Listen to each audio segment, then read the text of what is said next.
Écoute, moi, présenter Martin, c'est plus qu'une occasion. C'est un moment qui me touche beaucoup parce que Martin représente pour moi un des parcours les plus inspirants des 30 dernières années au Québec. Il ne faut pas oublier une chose que, au-delà des 150 publications, c'est un des cardiologues qui a eu le plus d'impact sur la cardiologie québécoise moderne. Il était honoré pour ça. C'est aussi un cardiologue qui était reconnu de ses pairs, puisqu'il a reçu un prix émérite de l'Association des cardiologues. Alors, il a été honoré par ses pairs comme il l'a été en 2021, montre l'influence qu'il a eue. Moi, je l'ai connu dans des circonstances assez spéciales à la fin des années 80, lorsque je voulais mettre sur pied une unité de tapis roulant à l'hôpital de la Malbaie. Et l'occasion m'a amené les démarches. Il avait été soutenu par tout le monde à ce moment-là, que ce soit financièrement pour l'équipement ou finalement, j'ai abouti à l'Institut de cardiologie et Martin m'a reçu.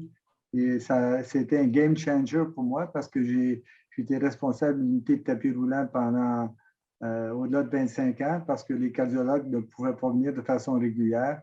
Alors, le matin, quand il y avait des douleurs thoraciques qui avaient été vues à l'urgence, c'est moi qui faisais le tapis roulant le matin de bonne heure. Et ça a changé la vie de beaucoup de Charlevoisiens parce que plusieurs d'entre eux sont partis être stentés à Québec alors qu'ils seraient restés peut-être avec un traitement médical non adéquat. Alors, avoir la disponibilité 24/7 d'une épreuve d'effort dans un centre tertiaire, c'est majeur, mais c'était très long avant de l'avoir. Moi, j'en fais plus depuis quelques années, mais actuellement, c'est disponible. Alors, Martin, merci d'avoir été présent. Merci d'être là. Merci d'avoir dit oui à la virée nordique.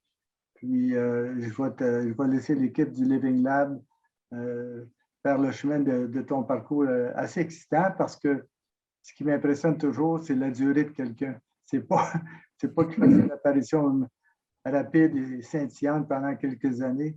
Martin Junot, c'est un icône de la prévention. Et il l'a fait entrer dans les mœurs, puis il l'a incrusté dans la société québécoise malgré les difficultés. Puis s'il était ministre de la Santé, probablement qu'il ferait baisser les coûts du ministère. Pas en envoyant des fonctionnaires, mais en diminuant à long terme les maladies. Alors, merci d'être avec nous autres, d'avoir accepté notre invitation, Martin.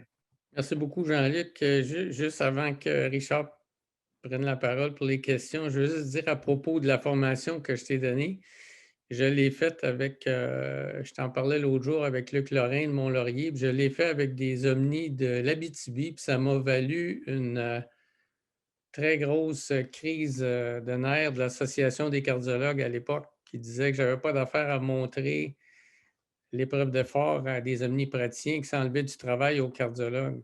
Puis ça enlevait de l'argent aux cardiologues. Puis j'avais dit, ça n'enlève pas d'argent aux cardiologues, il n'y en a pas là-bas. Et si on n'offre pas le service là-bas, c'est juste les patients qui en souffrent. Fait que c'est ridicule comme prise de position. Ça fait que les autres m'avaient, entre guillemets, interdit de recommencer, mais je l'ai fait toute ma carrière. J'ai passé outre cette ridicule guerre de clochers, là, puis j'ai formé je ne sais pas combien d'omnipraticiens en tapis roulant parce que je trouvais ça totalement aberrant qu'on laisse des régions sans aucune couverture dans un test aussi important que l'épreuve d'effort en soins secondaires. Juste une parenthèse.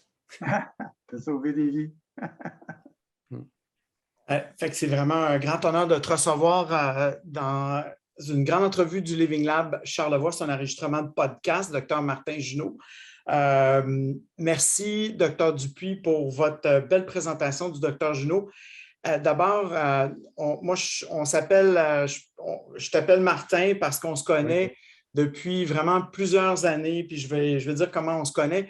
Mais je me demande si tu savais jusqu'à quel point tu avais eu un impact sur la région de Charlevoix, entre autres, aujourd'hui, de par de par l'enseignement du tapis de l'épreuve d'effort au Dr Dupuis, toutes ces années-là où il a fait ça, est-ce que tu savais jusqu'à quel point tu as un impact, non seulement dans Charlevoix, mais probablement dans beaucoup de régions, Dr Junot?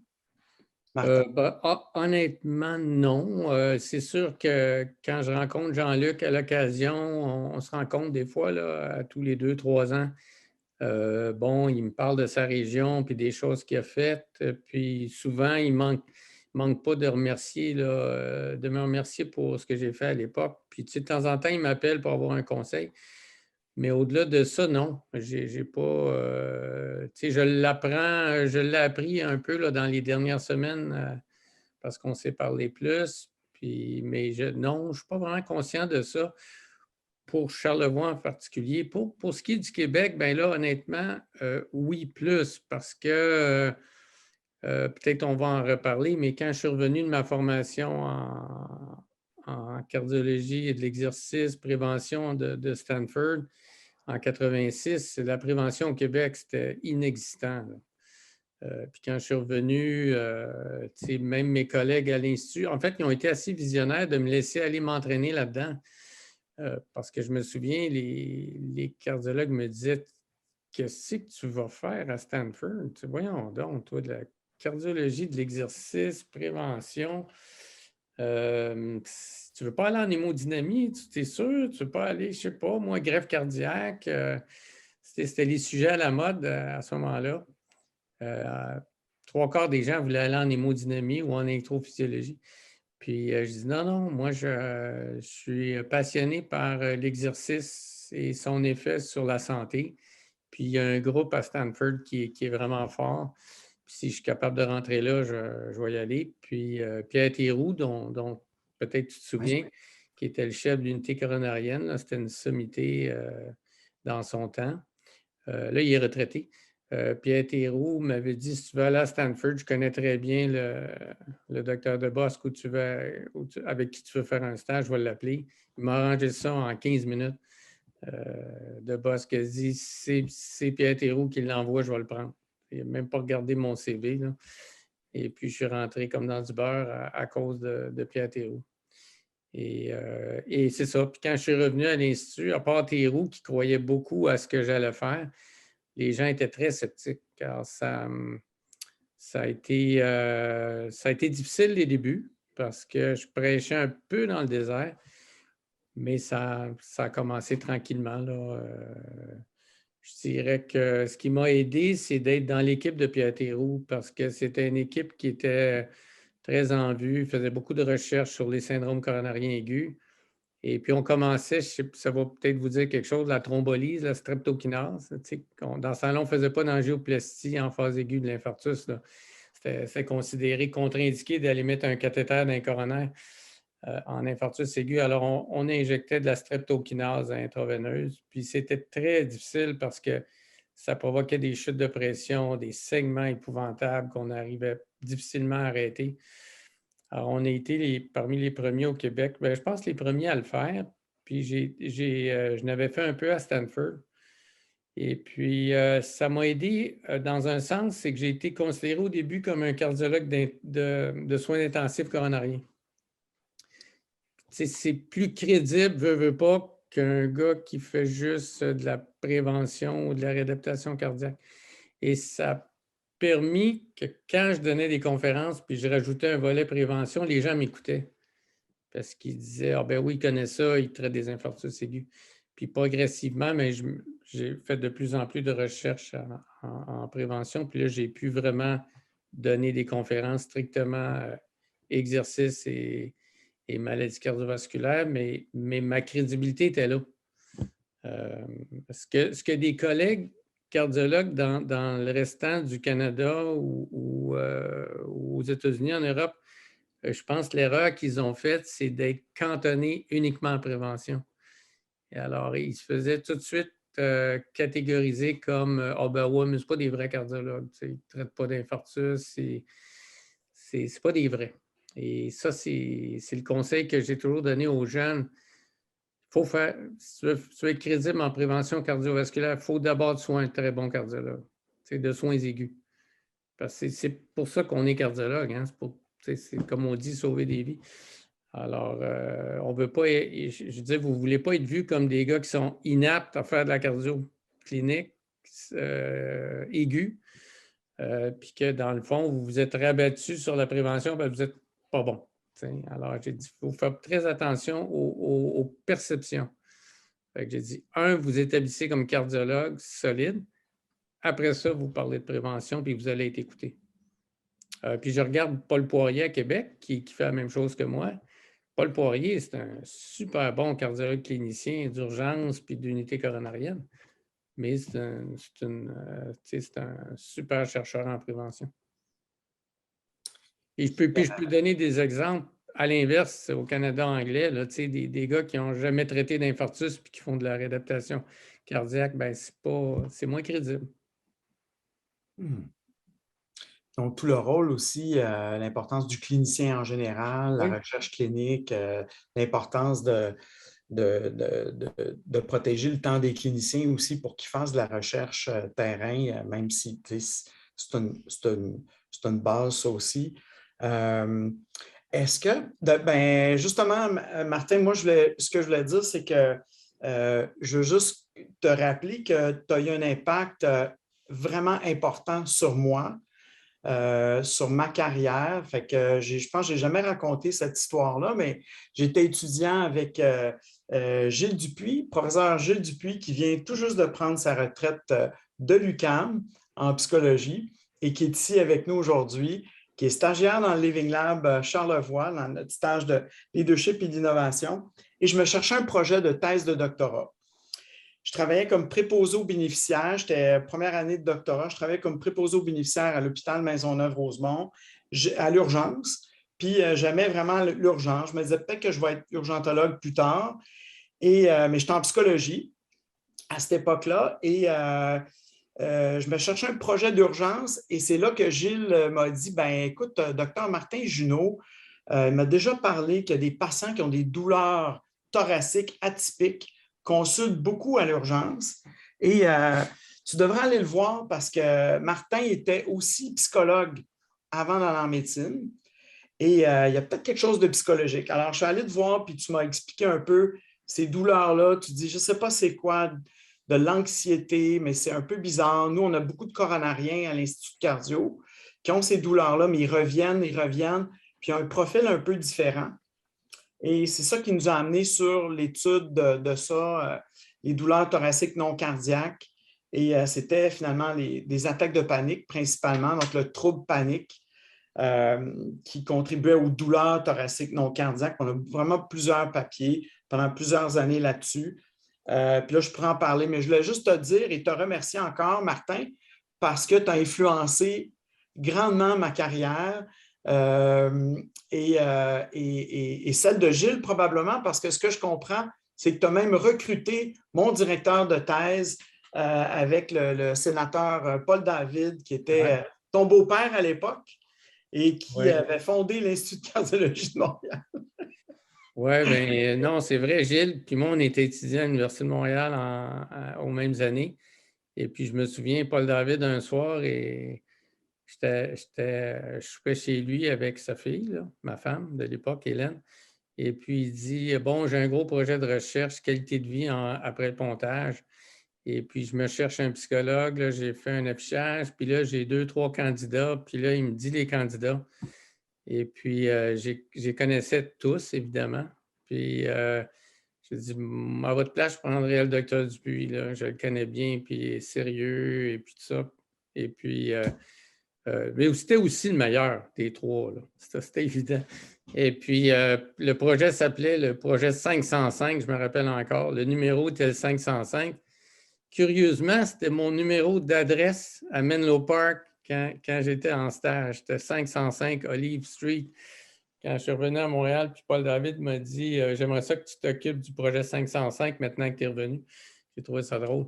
Mais oui, effectivement, c'est ça l'histoire avec Gilles. Puis pour toi, Richard, ce qui est drôle, c'est que je me souviens très bien d'une conversation où tu me dis je pense que je vais faire application en médecine. Puis tu sais, tu venais de. Je pense que tu avais avais publié sur ton étude sur les douleurs atypiques qui était une étude vraiment, je ne dis pas ça parce que tu es là, mais c'était une étude importante parce que c'était vraiment un domaine où on n'avait pas de données. Et puis c'est un problème, vraiment un problème terrible à l'urgence. La quantité de patients qui viennent pour des douleurs thoraciques, est-ce qu'on va en coronarographie? Est-ce qu'on fait un test nucléaire? Est-ce qu'on renvoie le patient chez lui? Ça semble être plutôt lié au stress, mais on ne veut pas trop dire c'est du stress, puis là, on se ramasse avec une erreur médicale parce que c'est un infarctus aigu, dans le fond. Alors, les douleurs thoraciques atypiques, c'est un vrai fléau. Et puis, ton étude a beaucoup fait avancer les connaissances. En tout cas, là, tu me dis, je veux aller en médecine. Je pense que je vais aller en médecine, là, c'est mon rêve. Puis je t'avais dit, écoute, moi, je ne ferais pas ça à ta place. Tu finis ton doctorat, là, comment tu vas avoir un PhD, tu avais déjà une offre d'emploi à Sacré-Cœur, gros salaire. Puis j'avais dit, écoute, tu as une carrière phénoménale. Tu as déjà un poste de prof, tu as des publications. Écoute, tu vas avoir une carrière extraordinaire comme psychologue. Tu sais, tourne pas en médecine, ces bancs d'école à faire de la biochimie, de la microbiologie. Puis je trouve que c'est un gaspillage. Puis je t'avais dit ça, puis tu m'avais dit, ben voyons, vous l'avez fait. Et je dis, oui, mais moi, j'avais fait une maîtrise, ça n'a rien à voir. Une maîtrise en psycho, à l'époque, c'était 1 an. Après le bac. Fait que c'était pas du tout le même niveau là, qu'un PhD. Alors, je t'avais dit ça, puis quelques semaines après, ça t'avait ébranlé un peu, je pense. Puis quelques semaines après, tu m'as rencontré dans un corridor, puis tu m'as dit, non, je ne vous ai pas écouté, là, je vais faire ma demande en médecine. Puis je t'ai dit, bon, ben, écoute, bonne chance quand même. Puis tu l'as fait. Mais est-ce que tu as des regrets de ne pas être allé? ben, c'est intéressant. C'est intéressant parce que l'UQAM m'a invité à présenter sur ça, justement, sur ton département de psychologie, Gilles, il y a quelques années, sur, bon, je suis plus heureux finalement en médecine ou en psychologie ou qu'est-ce que... Alors, j'ai 0 regret. Et je pense que j'ai aucun regret, mais je pense que j'aime autant la psychologie que la médecine. Puis, et je pense que d'autant plus aujourd'hui, avec tout le stress qu'on vit dans le milieu médical, tout cet aspect-là est un peu plus sollicité, toute cette expérience-là dans la santé bien-être des professionnels. Mais non, fait aucun regret, mais on est ici pour parler de toi, Martin.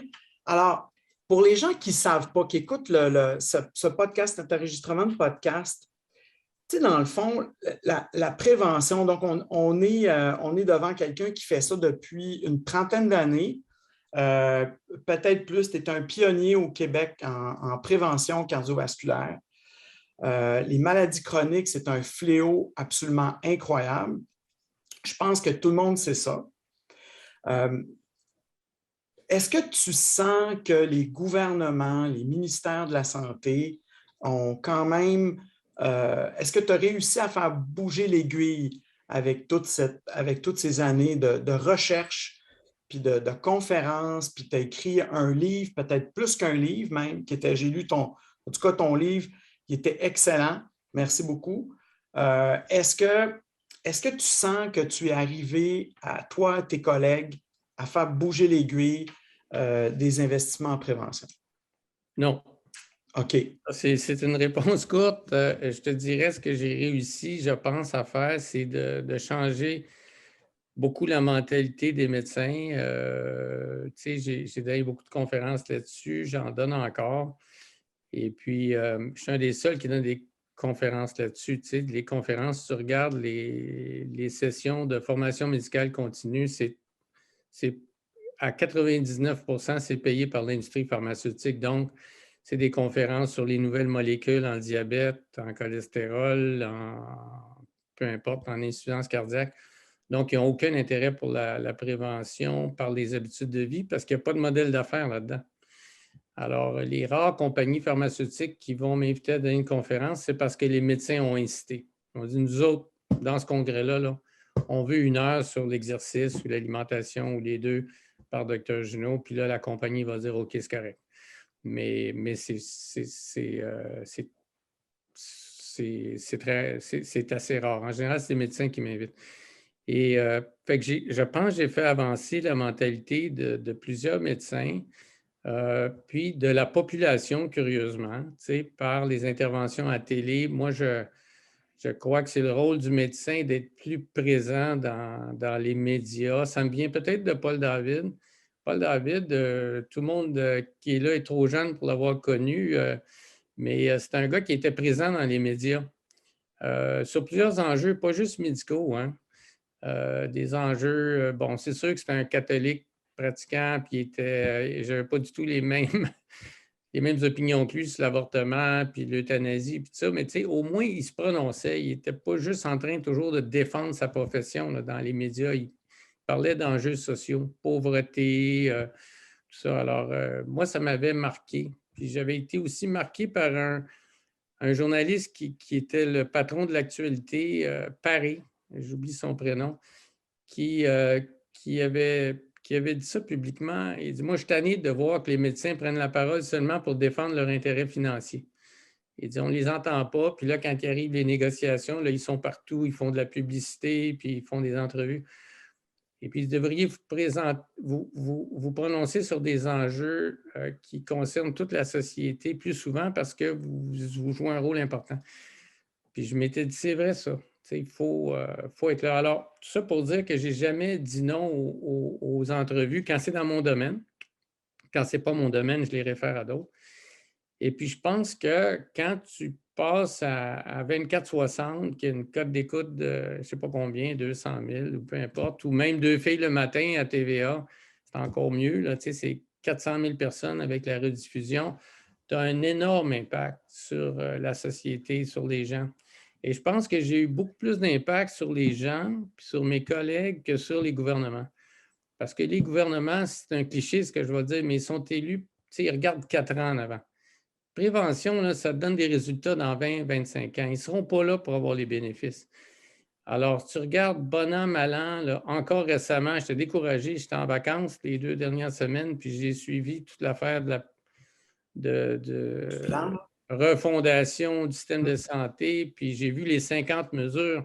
C'est tous des vœux pieux, c'est des clichés, puis en prévention, il n'y a rien.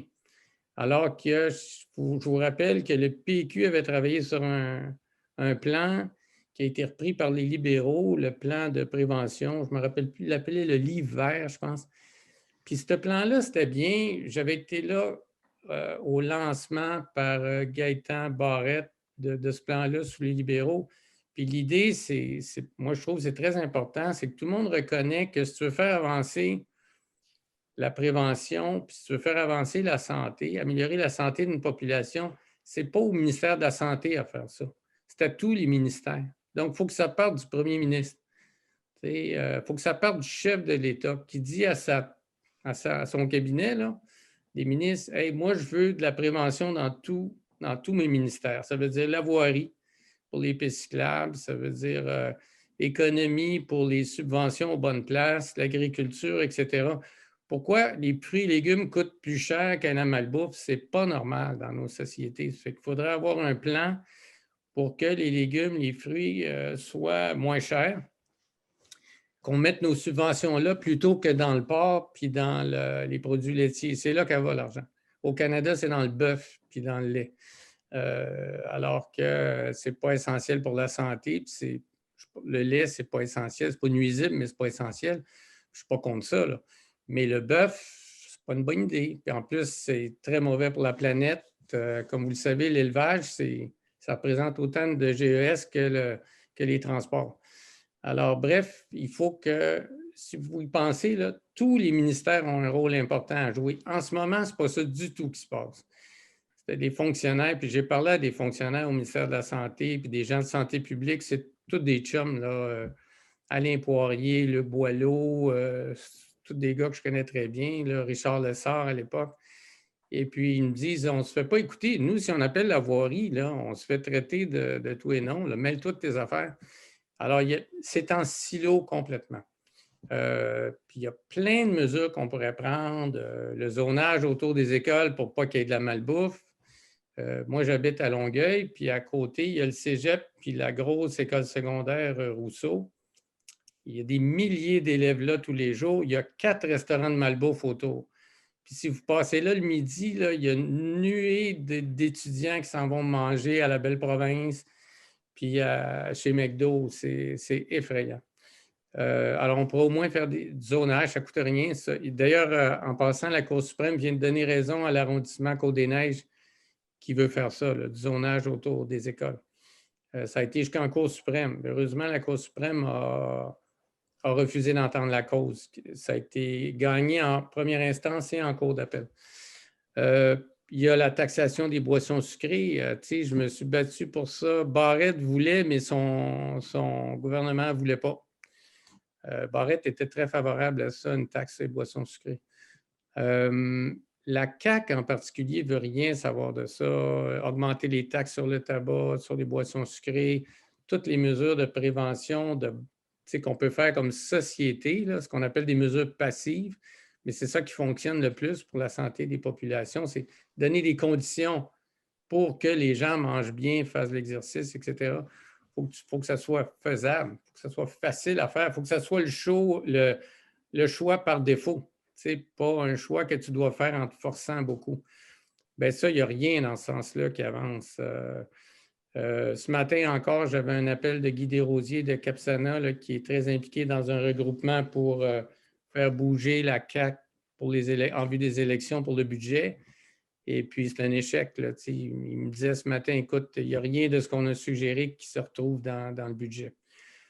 Les dépenses en prévention au Québec, c'est nul. C'est 25-30 millions. Là, on est loin de ce qui se fait dans les autres provinces ou dans les pays scandinaves. Alors, pour répondre à ta question, c'est un échec total pour mon impact sur les gouvernements.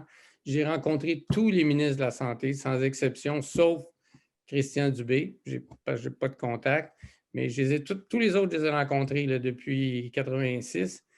Et puis, ils m'ont toujours dit la même chose. C'est extraordinaire ce que vous faites, mais continuez. Mais jamais eu d'appui financier. Je rappelle aussi que le Québec est la seule province au Canada où la réadaptation cardiaque n'est pas payée par l'État. Il faut que le patient débourse pour aller faire de la réadaptation. Pas dans toutes les régions, mais dans la plupart. Il y a des exceptions. Laval, ville de Laval, c'est payé. L'Estrie, c'est payé. Mais le Jewish, je viens d'apprendre que c'était payé, mais pas ailleurs.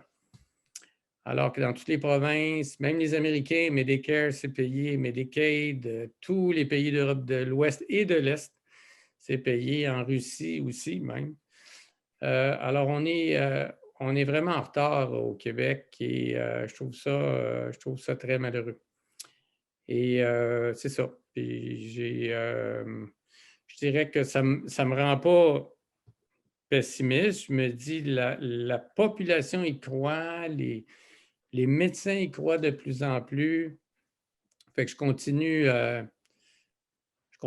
si tu veux, mais pour ce qui est des gouvernements successifs, ça, c'est très décourageant. Puis, moi, ça fait des années que je le dis. Si vous regardez les dépenses en santé, là, c'est un cliché de dire ça, mais dépenses en santé, c'est 50% du budget. C'est en train de se rendre vers 55, 60. Le Cyrano a fait une étude économique il y a plusieurs années qui ont publié là-dessus. Si on prend des prévisions optimistes, on s'en va vers 70% du budget en 2030. Ça veut dire qu'il n'y a plus rien pour le reste, là. Pour l'éducation, la lutte à la pauvreté, tout ça, fait qu'on court après notre queue. Parce que c'est rentable politiquement d'investir en santé. Ce n'est pas rentable d'investir en prévention puis en mesures préventives. Alors qu'il y a plein de mesures qui ne coûtent rien. Alors, bref, le budget qui s'en vient va être un des pires à ce niveau-là. Alors, c'est une longue réponse, mais... Non, mais c'est très intéressant parce que, tu sais, on se questionne beaucoup sur qu'est-ce qu'on fait avec le temps, comment on passe notre temps, en fait, et où est-ce qu'on pourrait avoir le plus d'impact pour apporter un changement dans la société.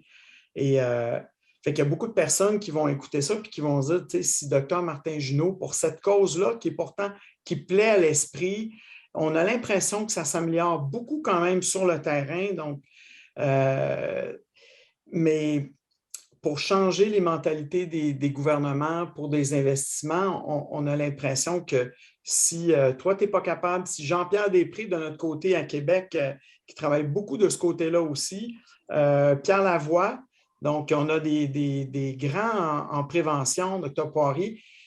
Si on n'arrive pas à faire ça, ça peut être un peu décourageant. Mais si je comprends bien, Martin, ton approche est maintenant beaucoup populationnelle. Tu rejoins, tu écris un livre grand public, beaucoup d'entrevues, et ça, c'est quelque chose qui semble avoir un impact important. OK. Est-ce que tu es capable de me dire, est-ce qu'il y a un pays au monde qui, justement, serait un modèle gouvernemental de ce côté-là? Écoute, je suis loin d'être un expert, mais ce que je lis, ce qui semble être intéressant, comme d'habitude, c'est les pays scandinaves, par exemple le Danemark, là, qui a des idées, par exemple en alimentation, tu sais, même il y a Séguin, là, Marc Séguin, qui a fait un film sur, peut-être que vous l'avez vu, un documentaire sur la ferme, là, comment faire de l'agriculture meilleure pour la santé, etc. Il est allé interviewer. Il n'a pas réussi à rencontrer le ministre de l'Agriculture au Québec, mais il a réussi à rencontrer tous les dirigeants du Danemark, même le roi. Je pense qu'il y a un roi là-bas. Et puis, au Danemark, les gens prennent ça très au sérieux, tu sais, l'alimentation basée sur les plantes, tu sais, les écoles favorisent ça beaucoup, la nourriture bio, c'est très fort là-bas, les mesures sociales à tous les niveaux, le transport actif. Je pense que les modèles sont là, je ne suis pas le seul à dire. C'est beaucoup les Scandinaves et en particulier puis le Danemark. Je regarde la France, l'Allemagne, l'Espagne, c'est même en retard par rapport à nous, c'est pas peu dire.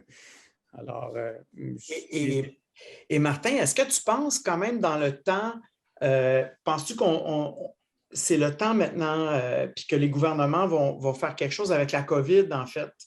On voit la pénurie de personnel en santé. On s'attend à manquer à peu près 70-80 000 personnes d'ici 2024 dans le système de santé. Déjà, les personnes sont victimes de cet accès limité, même en région urbaine, mais encore pire en région rurale, on pense. Et est-ce que ça ne crée pas justement par rapport à l'accès aux soins une frustration des patients?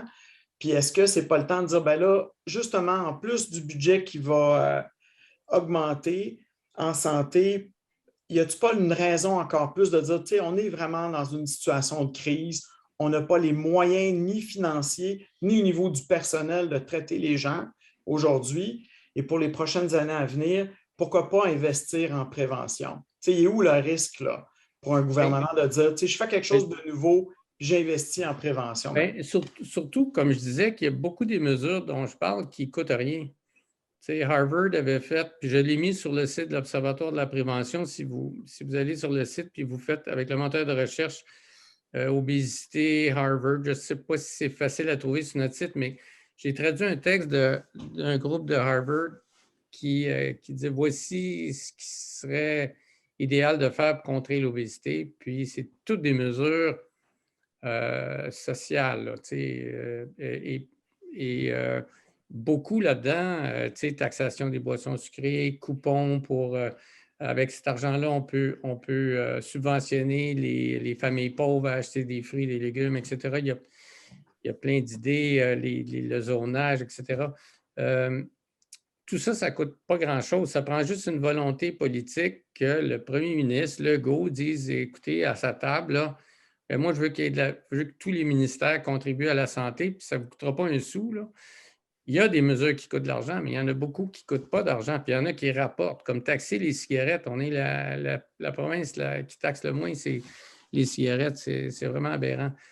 Puis là où je trouve que la COVID devrait nous réveiller, c'est comme tout le monde le dit, la COVID a montré notre vulnérabilité à un virus. Tu sais, l'immunité est moins bonne chez les obèses, les gens qui ont un syndrome métabolique, un diabète, etc.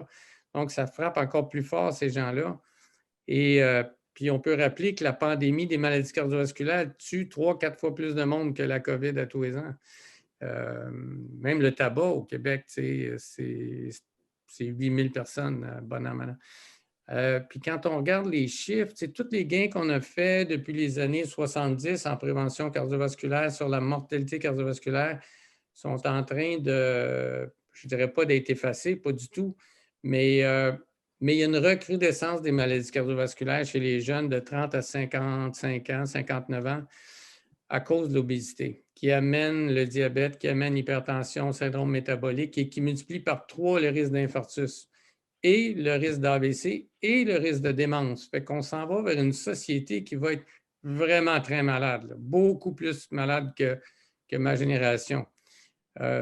Et on va voir de plus en plus, bien, on le voit, là, des diabétiques en clinique à 25 ans, 30 ans, c'est banal maintenant. Là. Ça n'existait pas quand j'étais résident. Là. On ne voyait jamais ça, un diabète adulte, diabète de type 2 chez un jeune de 25 ans. C'était l'homme de 50 ans. Maintenant, c'est banal. C'est 900 000 Québécois. Tout ce monde-là va arriver avec des maladies cardiovasculaires, des démences, puis tout ça. Ça a l'air apocalyptique, mon affaire, mais je le pense. Et ce qui est terrible, c'est qu'à 80 c'est évitable. Toutes les études le montrent. Ce n'est pas la génétique qui fait qu'on développe tout ça. Là. La génétique joue probablement à peu près 20 Le reste, on le sait maintenant par l'épigénétique, que quand on change nos comportements, on modifie même notre risque génétique. Et personne ne fait rien. Ce qui tue le monde de façon prématurée, c'est les maladies chroniques, cardiovasculaires, AVC, cancer. Et il n'y a pas d'effort socialement qui est mis pour ça. C'est toujours plus de médicaments, plus d'interventions. Moi, je suis sidéré de la chirurgie bariatrique. Là-dessus, je suis en désaccord avec Paul. Paul, c'est un gros fan.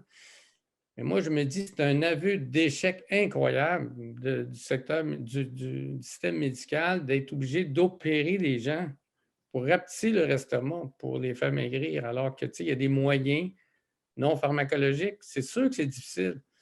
Mais si tu as une équipe de diétos, de kinésiologues, etc., puis de psychologues, tu peux arriver à faire perdre du poids à des gens, même obèses morbides. Là.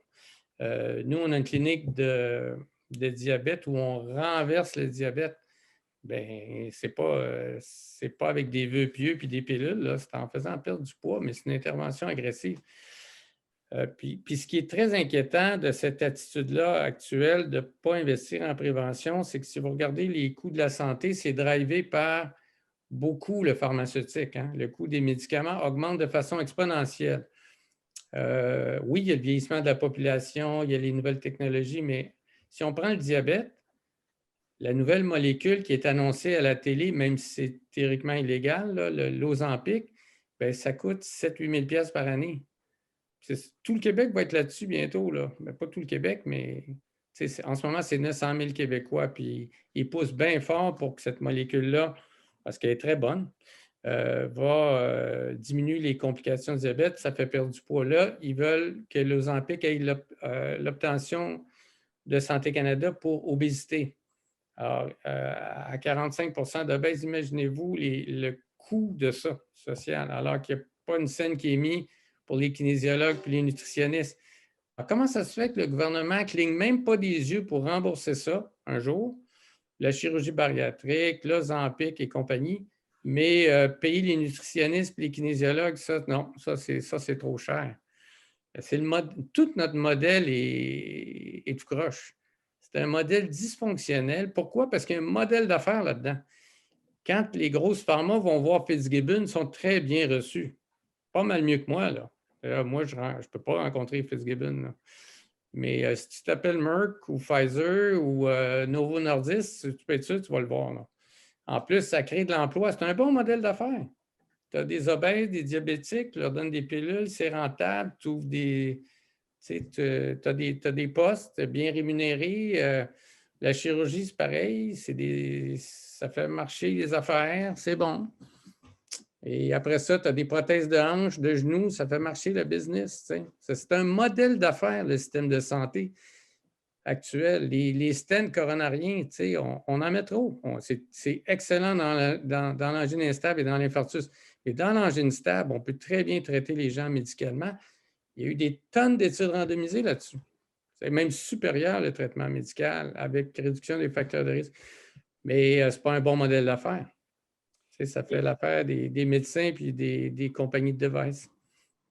Et il me semble, Martin, que la population est en train de changer de ce côté-là. On entend de plus en plus les personnes anti-pilules. Ils commencent à en avoir marre de tous les effets secondaires, une pilule pour chaque affaire. On voit ça, en tout cas, moi, je le vois à l'urgence.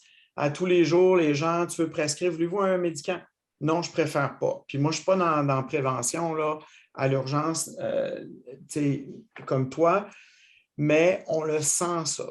Et là, il y a une autre chose qui se pointe, là, c'est toute l'augmentation des maladies mentales avec la COVID. Tu sais, les taux de dépression, on recevait Mélissa Généreux, docteur Généreux, que tu connais peut-être, là, médecin de santé publique, qui a fait des grosses études qui démontrent que l'anxiété et la dépression chez les jeunes en temps de COVID a monté de façon incroyable. Même chez les médecins, en fait, le taux de dépression avant la COVID était 30 50 chez les médecins résidents, des taux d'idéation de suicide vraiment importants. Et ce qu'on se rend compte, c'est qu'il y a de plus en plus d'études qui démontrent que l'activité physique, c'est aussi efficace que les antidépresseurs et la thérapie cognitive comportementale. Donc, on met les gens dans des groupes. Donc, il y a encore un argument de plus pour aller vers ce que tu proposes aujourd'hui, donc toutes les mesures préventives.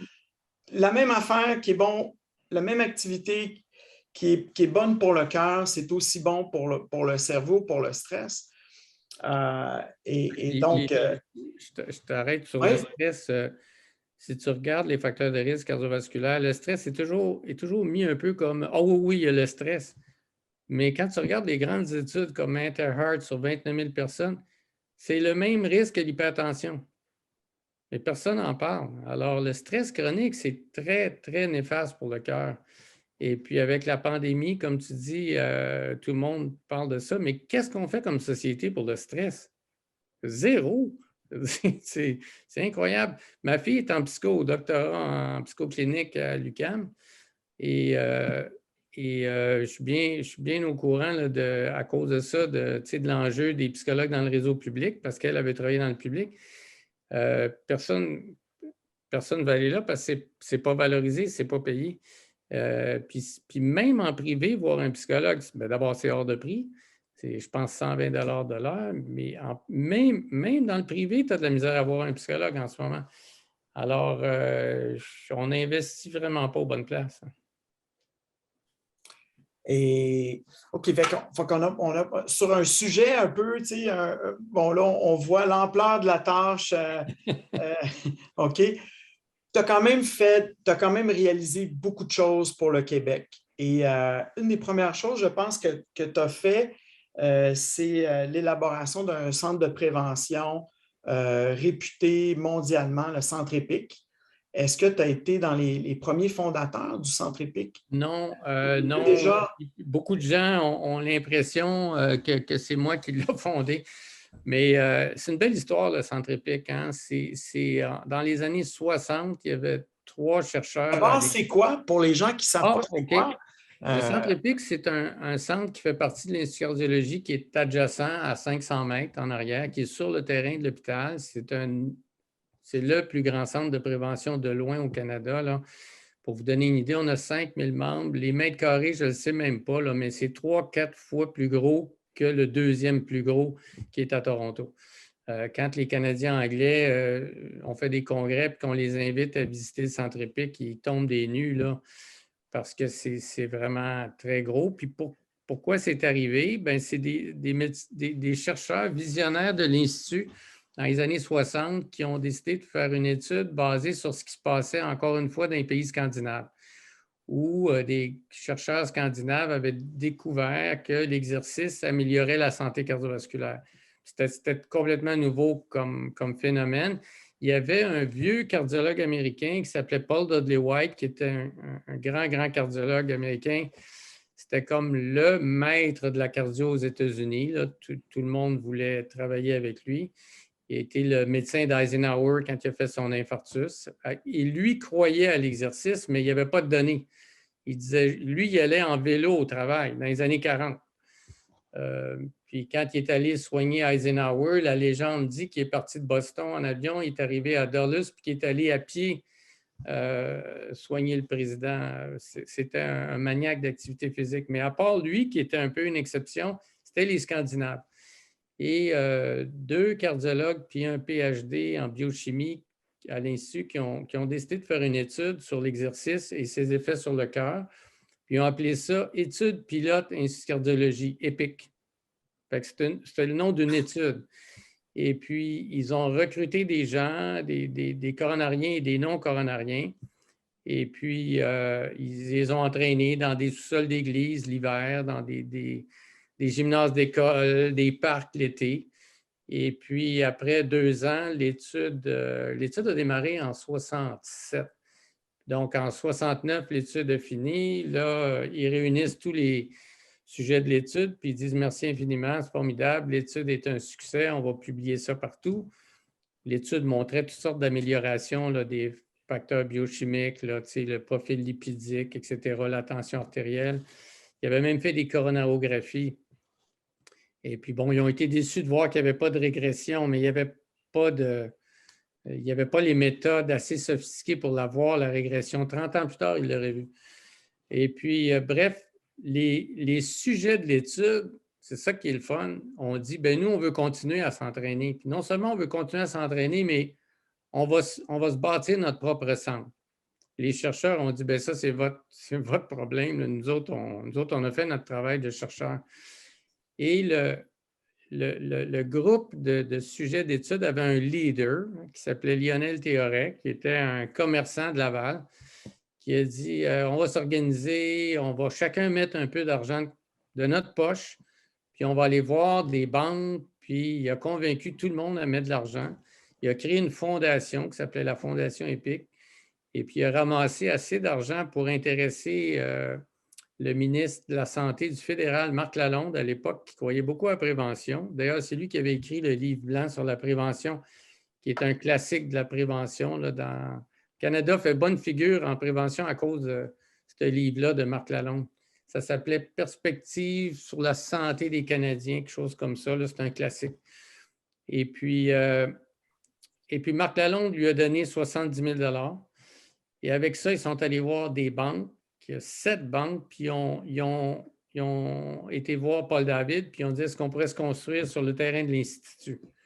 Puis Paul David a dit c'est pas mon terrain, c'est le terrain de Marie-Enfant. Parce que l'Institut est bâti dans un bloc, un quadrilatère, où il y a un hôpital qui s'appelait Marie-Enfant, qui était un hôpital pour enfants. Et puis c'est Marie-Enfant qui est propriétaire de tout le quadrilatère. Puis l'Institut a acheté sa partie pour $1. Et Paul David a dit, bien, je vais intercéder pour vous auprès de Marie-Enfant pour voir s'il ne pourrait pas vous céder une partie de terrain. C'est ce qu'ils ont fait, puis ça a marché.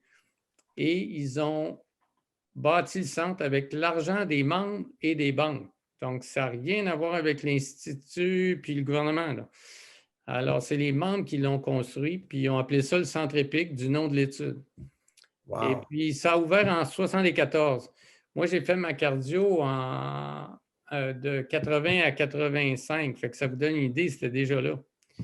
Et le pire, c'est que quand je suis parti à Stanford pour étudier, pour faire mon fellowship en prévention, exercice, etc., je n'étais jamais allé à EPIC.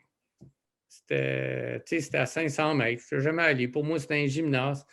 Alors, quand je suis revenu au Québec, puis qu'on m'a dit, ben là, tu vas t'occuper des pics, le cardiologue qui est là, le docteur Choquette, qui est un peu vieux, puis ça serait bon là, d'avoir un nouveau chef. Alors, j'ai été voir ça, je suis tombé en bas de ma chaise parce que là, j'ai découvert que j'étais bien mieux équipé qu'à Stanford. C'était même pas comparable. Stanford, on avait le local d'un YMCA. On avait des super locaux de recherche, mais pour entraîner les patients, c'était pas du tout le même niveau qu'EPIC. Alors, c'est ça. Moi, j'ai pris la direction d'EPIC 2 ans après mon retour. Au début, je ne voulais pas. J'ai dit, laissez-moi arriver, là. Et puis, mais après 2 ans, le chef de cardio, Denis Roy, m'a dit, ben là, on est tanné d'attendre. Là, tu prends le poste. Alors, j'ai pris la direction du secteur médical d'EPIC en 86, mais pas de toutes les opérations, là, juste secteur médical. Et puis, le crédit que j'ai, si on veut, c'est pas, comme je disais, c'est pas moi du tout qui l'a fondé, là, mais c'est de l'avoir développé. C'est qu'il y avait 100 coronariens, il y en avait très peu. C'était beaucoup des membres réguliers en prévention. Moi, j'ai augmenté ça à 2000, puis on a monté le membership à 5000. J'ai amené la recherche. J'ai bâti une chambre froide parce que je m'intéressais beaucoup à l'effet du froid sur l'angine. Parce que mes patients disaient, bien, quand je m'entraîne au froid, j'ai de l'angine. Alors bon, je me suis mis à étudier ça.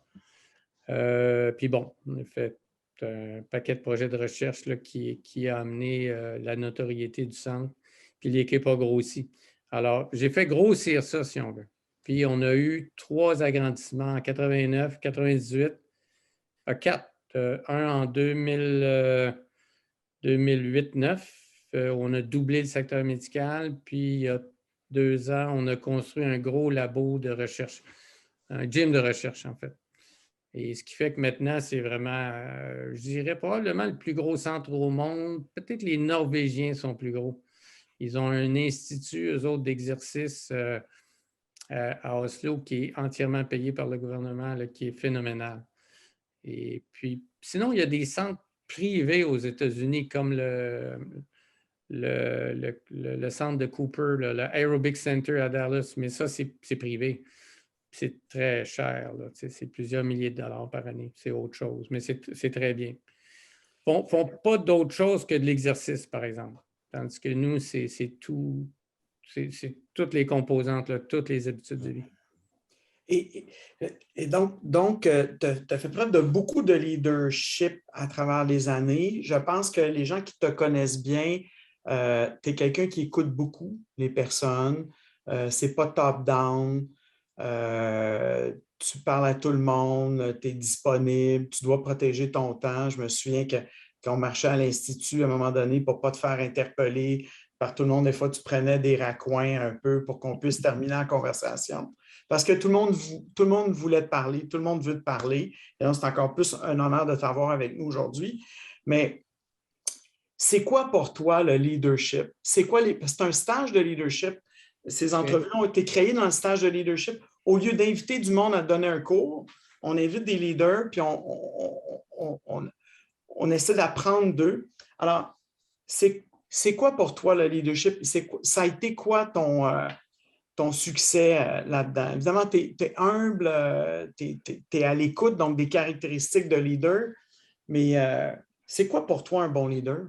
Ben écoute, c'est difficile à dire, là, puis je ne veux pas non plus me prendre pour un autre, mais je te dirais que quand je suis arrivé à l'Institut, j'ai vu la tâche qui m'attendait, de développer la prévention alors qu'il n'y avait rien.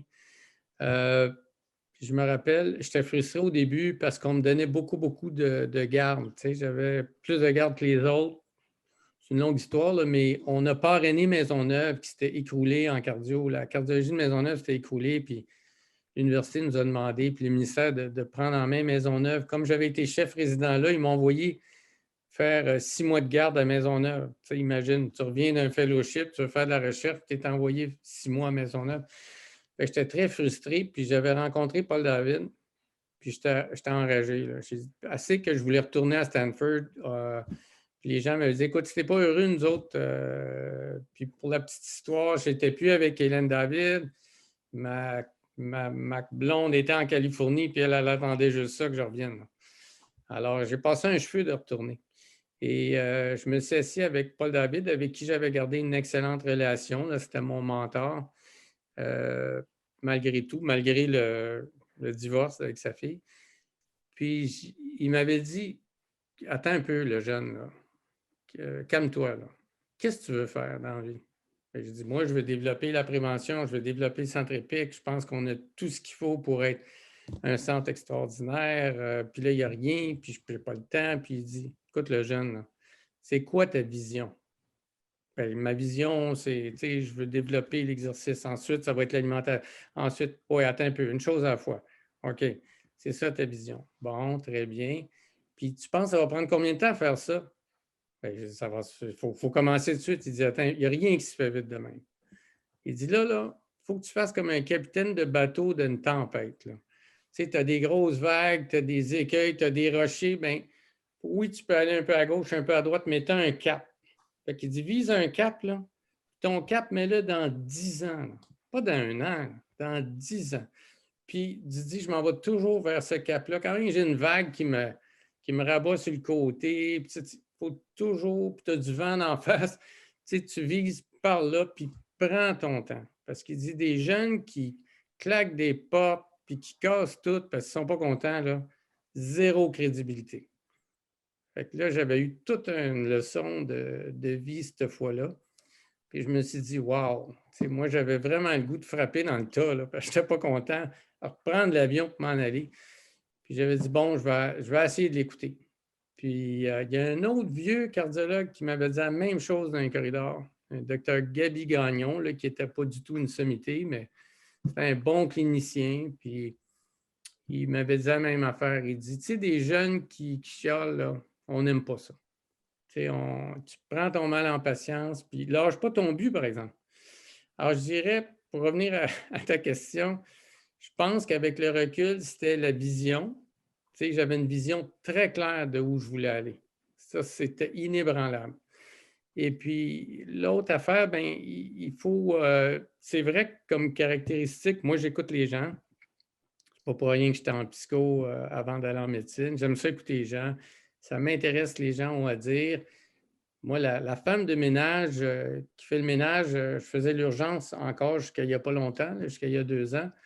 Elle m'impressionnait, la femme de ménage, parce qu'elle avait tout très, très bien. Elle venait nettoyer nos claviers d'ordinateur. Elle enlevait la poussière en dessous des vieux dossiers. Puis, moi, je leur parlais à ces gens-là. Je parlais avec les préposés. Je parlais avec tout le monde. Puis, tu apprends à... C'est pas de la manipulation, mais tu gagnes le respect des gens quand tu fais ça, puis ils te suivent après ça. Ils voient que tu as une vision, ils voient que tu es à l'écoute, puis ils te suivent. Fait que j'ai jamais eu de problème, moi, j'ai eu de la misère avec les gouvernements, mais tu sais, à l'Institut, j'avais besoin d'un test rapidement, puis souvent, je me faisais dire, c'est parce que c'est vous, Dr. Genoux, on va vous le faire. Puis je trouvais ça bien drôle de me faire dire ça. Puis c'était la réputation que j'avais parce que j'étais fin avec les gens. Puis je les écoutais. Je n'étais pas bonasse, mais j'étais fin avec eux, j'étais respectueux. Puis j'ai fait ça tout le temps. À EPIC, moi, les kinésiologues qui s'adressent à moi dans un corridor, je vais les écouter. Il y en a plusieurs qui me tutoient, puis je ne les reprends pas là, en disant on n'a pas gardé les vaches ensemble. Je dis c'est correct. Tu sais, tu peux m'appeler. Ça ne me dérange pas du tout de me faire appeler Martin par une kinésiologue de 22 ans. Là. Alors, j'écoute, je pense que c'est important, puis tu apprends. Si tu n'écoutes pas le terrain, tu n'iras pas bien loin. Et à chaque fois que je fais des réunions d'employés à EPIC, c'est ça, j'écoute les gens, j'essaie de convaincre, puis je dois être convaincant. Ça, je pense que ça, c'est une autre qualité. Je pense qu'il faut que tu aies la passion. Puis les gens le sentent quand c'est vrai, que ce n'est pas du fake. Tu sais, pour faire un parallèle, tu écoutes Justin Trudeau parler, là, zéro crédibilité, moi je trouve. Tu sais, je ne veux pas faire de politique, là, puis je suis d'accord avec beaucoup de ces politiques, mais la personne, comment il parle, c'est l'exemple de quelqu'un qui n'en a pas de leadership. Là. C'est des phrases creuses, c'est des mots pour rien dire. Moi, j'aime ça, quelqu'un qui parle vrai, là. C'est pas une cassette. Puis, alors, ça, quand tu es passionné, tu sais ce que tu veux, tu sais où tu t'en vas. Puis les gens, ils doivent se dire, j'imagine, ben, on est aussi bien de l'écouter parce qu'il a l'air bien sérieux dans son affaire. Là. Et Martin, si tu avais un poste, si tu avais à prendre un rôle de leadership, parce que les leaders, on dit souvent, ce n'est pas nécessairement le poste qui sont leaders. En fait, on recevait Henry Mintzberg, que tu connais peut-être en entrevue. Et d'ailleurs, ce stage-là est inspiré, je suis gradué du IMHL, là, le programme de Mintzberg. Ce stage-là a été bâti avec l'IMHL. Okay. Et Mintzberg disait, les leaders, je n'étais pas à l'aise de mettre leadership dans le International Masters for Health Leadership parce que tu ne formes pas nécessairement des leaders, tu n'as pas un poste de leadership. C'est les gens décident de te suivre. Fait que tu as des caractéristiques qui font en sorte que les gens te suivent. On a parlé d'humilité, on a parlé de capacité d'écoute, donc être à l'écoute de son environnement, des personnes, s'intéresser authentiquement aux gens, mais aussi, tu parles aussi avec un franc-parler. Donc, vraiment, un franc-parler, c'est une autre caractéristique de leader. Et travailler beaucoup, donc travailler fort et être excellent dans son domaine, donc toute la crédibilité, d'autres caractéristiques de leader. Mais par contre, si tu avais à prendre un poste, parce que nous, j'en vois plein dans mon environnement, les gens ne veulent plus être dirigeants de, je ne sais pas, DSP ou chef de département. Ils vont prendre ces postes-là pour essayer de changer quelque chose. Si toi, tu avais à prendre un poste dans le système de santé ou dans ce monde pour changer quelque chose, où est-ce que tu penses que tu pourrais avoir le plus d'influence? Fait que, tu sais, doyen, nomme-les, là, ministre de la Santé. As-tu déjà pensé à ça et tu y penses-tu encore? Tu as côtoyé des politiciens aussi, en fait, dans ton environnement. Ton ex-épouse, ta belle-sœur, Hélène David. Et. Ben écoute, tu sais, je n'ai eu des postes, tu sais, chef de cardio à l'Institut, c'est gros, là, parce que c'est 50 cardiologues. DSP 2 fois. Fait que je sais c'est quoi, puis je peux même pas m'imaginer ce que c'est ministre de la Santé. C'est sûr que le ministre de la Santé est en très, très bonne position pour avoir de l'influence, mais pour avoir parlé à certains ministres. Récemment, j'ai encore parlé à Gaétan Barrette. Puis bon, moi, je ne suis pas du tout d'accord avec ce qu'il a fait comme réforme, là. La centralisation, les CIUS, tout ça, j'ai trouvé ça aberrant complètement. Mais il y a certaines choses avec lesquelles j'étais d'accord avec lui. Puis un des problèmes du ministre de la Santé, ça dépend beaucoup de ton premier ministre. Et lui, son premier ministre l'a lâché, comme vous savez, là, vers la fin du mandat. Et je ne sais pas ce qui arrive avec Christian Dubé puis Legault, mais j'ai jamais voulu, moi, souvent, les gens m'ont dit hey, « Pourquoi tu ne te lances pas en politique? » Puis je n'ai jamais eu d'offre, là, puis j'en solliciterais pas. Puis si j'en avais eu, j'aurais dit non. Parce que ce que je trouve épouvantable du travail dans notre système, c'est que tu dois être député aussi. Hein? Ça veut dire que tu as ton comté, ou tu t'occupes de ton comté, il faut que tu ailles serrer des mains, peut-être d'un souper spaghetti de ton comté, plus toutes tes tâches de ministre qui sont effrayantes. Et tu as à composer avec toutes sortes de compromis au Conseil des ministres. Alors, ça doit être infernal. Je ne sais pas comment ils font, ces gens-là, mais c'est sûr que le ministre de la Santé, il peut avoir beaucoup d'impact. Mais j'ai parlé à des ministres qui m'ont dit, attention, la machine du ministère est épouvantable, puis elle est dure à percer. Je vais vous conter une anecdote. Une fois, il y a l'équivalent de Jean-Luc à Mont-Laurier, là, je parle de lui souvent, Luc Lorrain, qui me dit j'ai réussi je pense que je peux réussir à avoir une rencontre avec le ministre Couillard, ministre de la Santé Couillard à l'époque, pour subventionner la réadaptation cardiaque à Mont-Laurier. Puis j'ai dit que je serais accompagné avec toi parce que tu nous parraines. Alors, je me suis retrouvé à parler à Couillard avec Luc Lorrain de son programme. Puis à la fin de l'entrevue, je pense que je peux raconter ça parce qu'il n'y a rien de mal là-dedans, de mauvais pour Couillard. Couillard, il dit à Luc Lorrain, il connaissait bien Luc, il était dans sa classe en médecine. Il dit, Luc, peux-tu me laisser un moment tout seul avec Dr. Junot, des choses à lui demander? Fait que, moi, j'étais très surpris. Puis, j'étais DSP à ce moment-là à l'Institut. J'étais pas mal impliqué en cardiologie tertiaire, les décisions de où on met l'hémodynamie, la chirurgie cardiaque au Québec. Puis, Couillard, il me dit, Dr. Junot, les défibrillateurs, est-ce que ça sauve vraiment des vies, ça? Est-ce que ça vaut 25 000 chaque? Puis, donnez-moi votre opinion là-dessus. Bien, j'ai dit, je ne comprends pas. Là. Vous avez un super sous-ministre adjoint aux affaires médicales qui connaît ça très bien. Vous avez plein de spécialistes qui vous conseillent là-dessus. Puis il dit, oui, mais je n'ai jamais l'heure juste, moi. J'ai dit, les gens me disent ce qu'ils veulent que j'entende pour arriver, tu sais, ils ont un agenda, ils veulent passer leurs affaires au ministre, puis ils arrivent au ministre avec des rapports, puis leurs idées sont faites. C'est très difficile, apparemment, pour un ministre de la Santé d'avoir l'heure juste indépendante là, de ses fonctionnaires. Fait qu'il m'avait drillé sur les défibrillateurs, les stents médicamentés, qui étaient un gros enjeu à l'époque parce que ça coûtait très cher. Puis j'avais donné mon opinion de cardiologue clinicien, puis de quelqu'un qui connaît ça. Là. À l'époque, j'étais très, très branché sur ces choses-là. Je connaissais bien ça. Puis il avait dit, c'est très utile, puis est-ce que je peux vous rappeler à l'occasion? Bien, un ministre te demande ça, tu ne dis pas non. Et j'avais dit, quand vous voulez, puis à tous les 2-3 mois, j'avais un appel de son bureau. Puis souvent, ce n'était pas lui, c'était son chef de cabinet qui disait, le ministre veut savoir telle chose, qu'est-ce que vous en pensez? Puis là, je donnais mon opinion rapide. Demain, il va y avoir une question en chambre, probablement sur tel sujet, qu'est-ce que vous en pensez?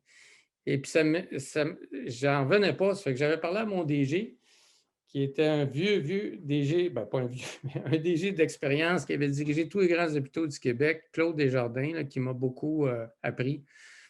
Claude Desjardins, j'avais dit ça, j'en reviens pas, M. Desjardins, le ministre qui est obligé de passer par-dessus sa machine pour avoir leur geste. Bien, il dit, c'est sûr. Il dit, c'est sûr, c'est le même, ça marche. Là. Le sous-ministre et ses sous-ministres adjoints, ils ont un agenda, c'est eux qui mènent le ministère, puis ils vont chercher l'aval du ministre pour qu'il signe. Mais c'est rare que le ministre peut arriver top-down puis dire c'est ça qu'on va faire. Alors, il faut un bon ministre, il faut qu'il y ait des antennes comme ça qu'il peut appeler quand il veut pour avoir une opinion indépendante, pour être sûr qu'il ne se fait pas avoir ou en tout cas qu'il ne se fait pas biaiser par sa machine. Alors, tout ça pour te dire que ça doit être une job épouvantable que jamais je solliciterais. Là.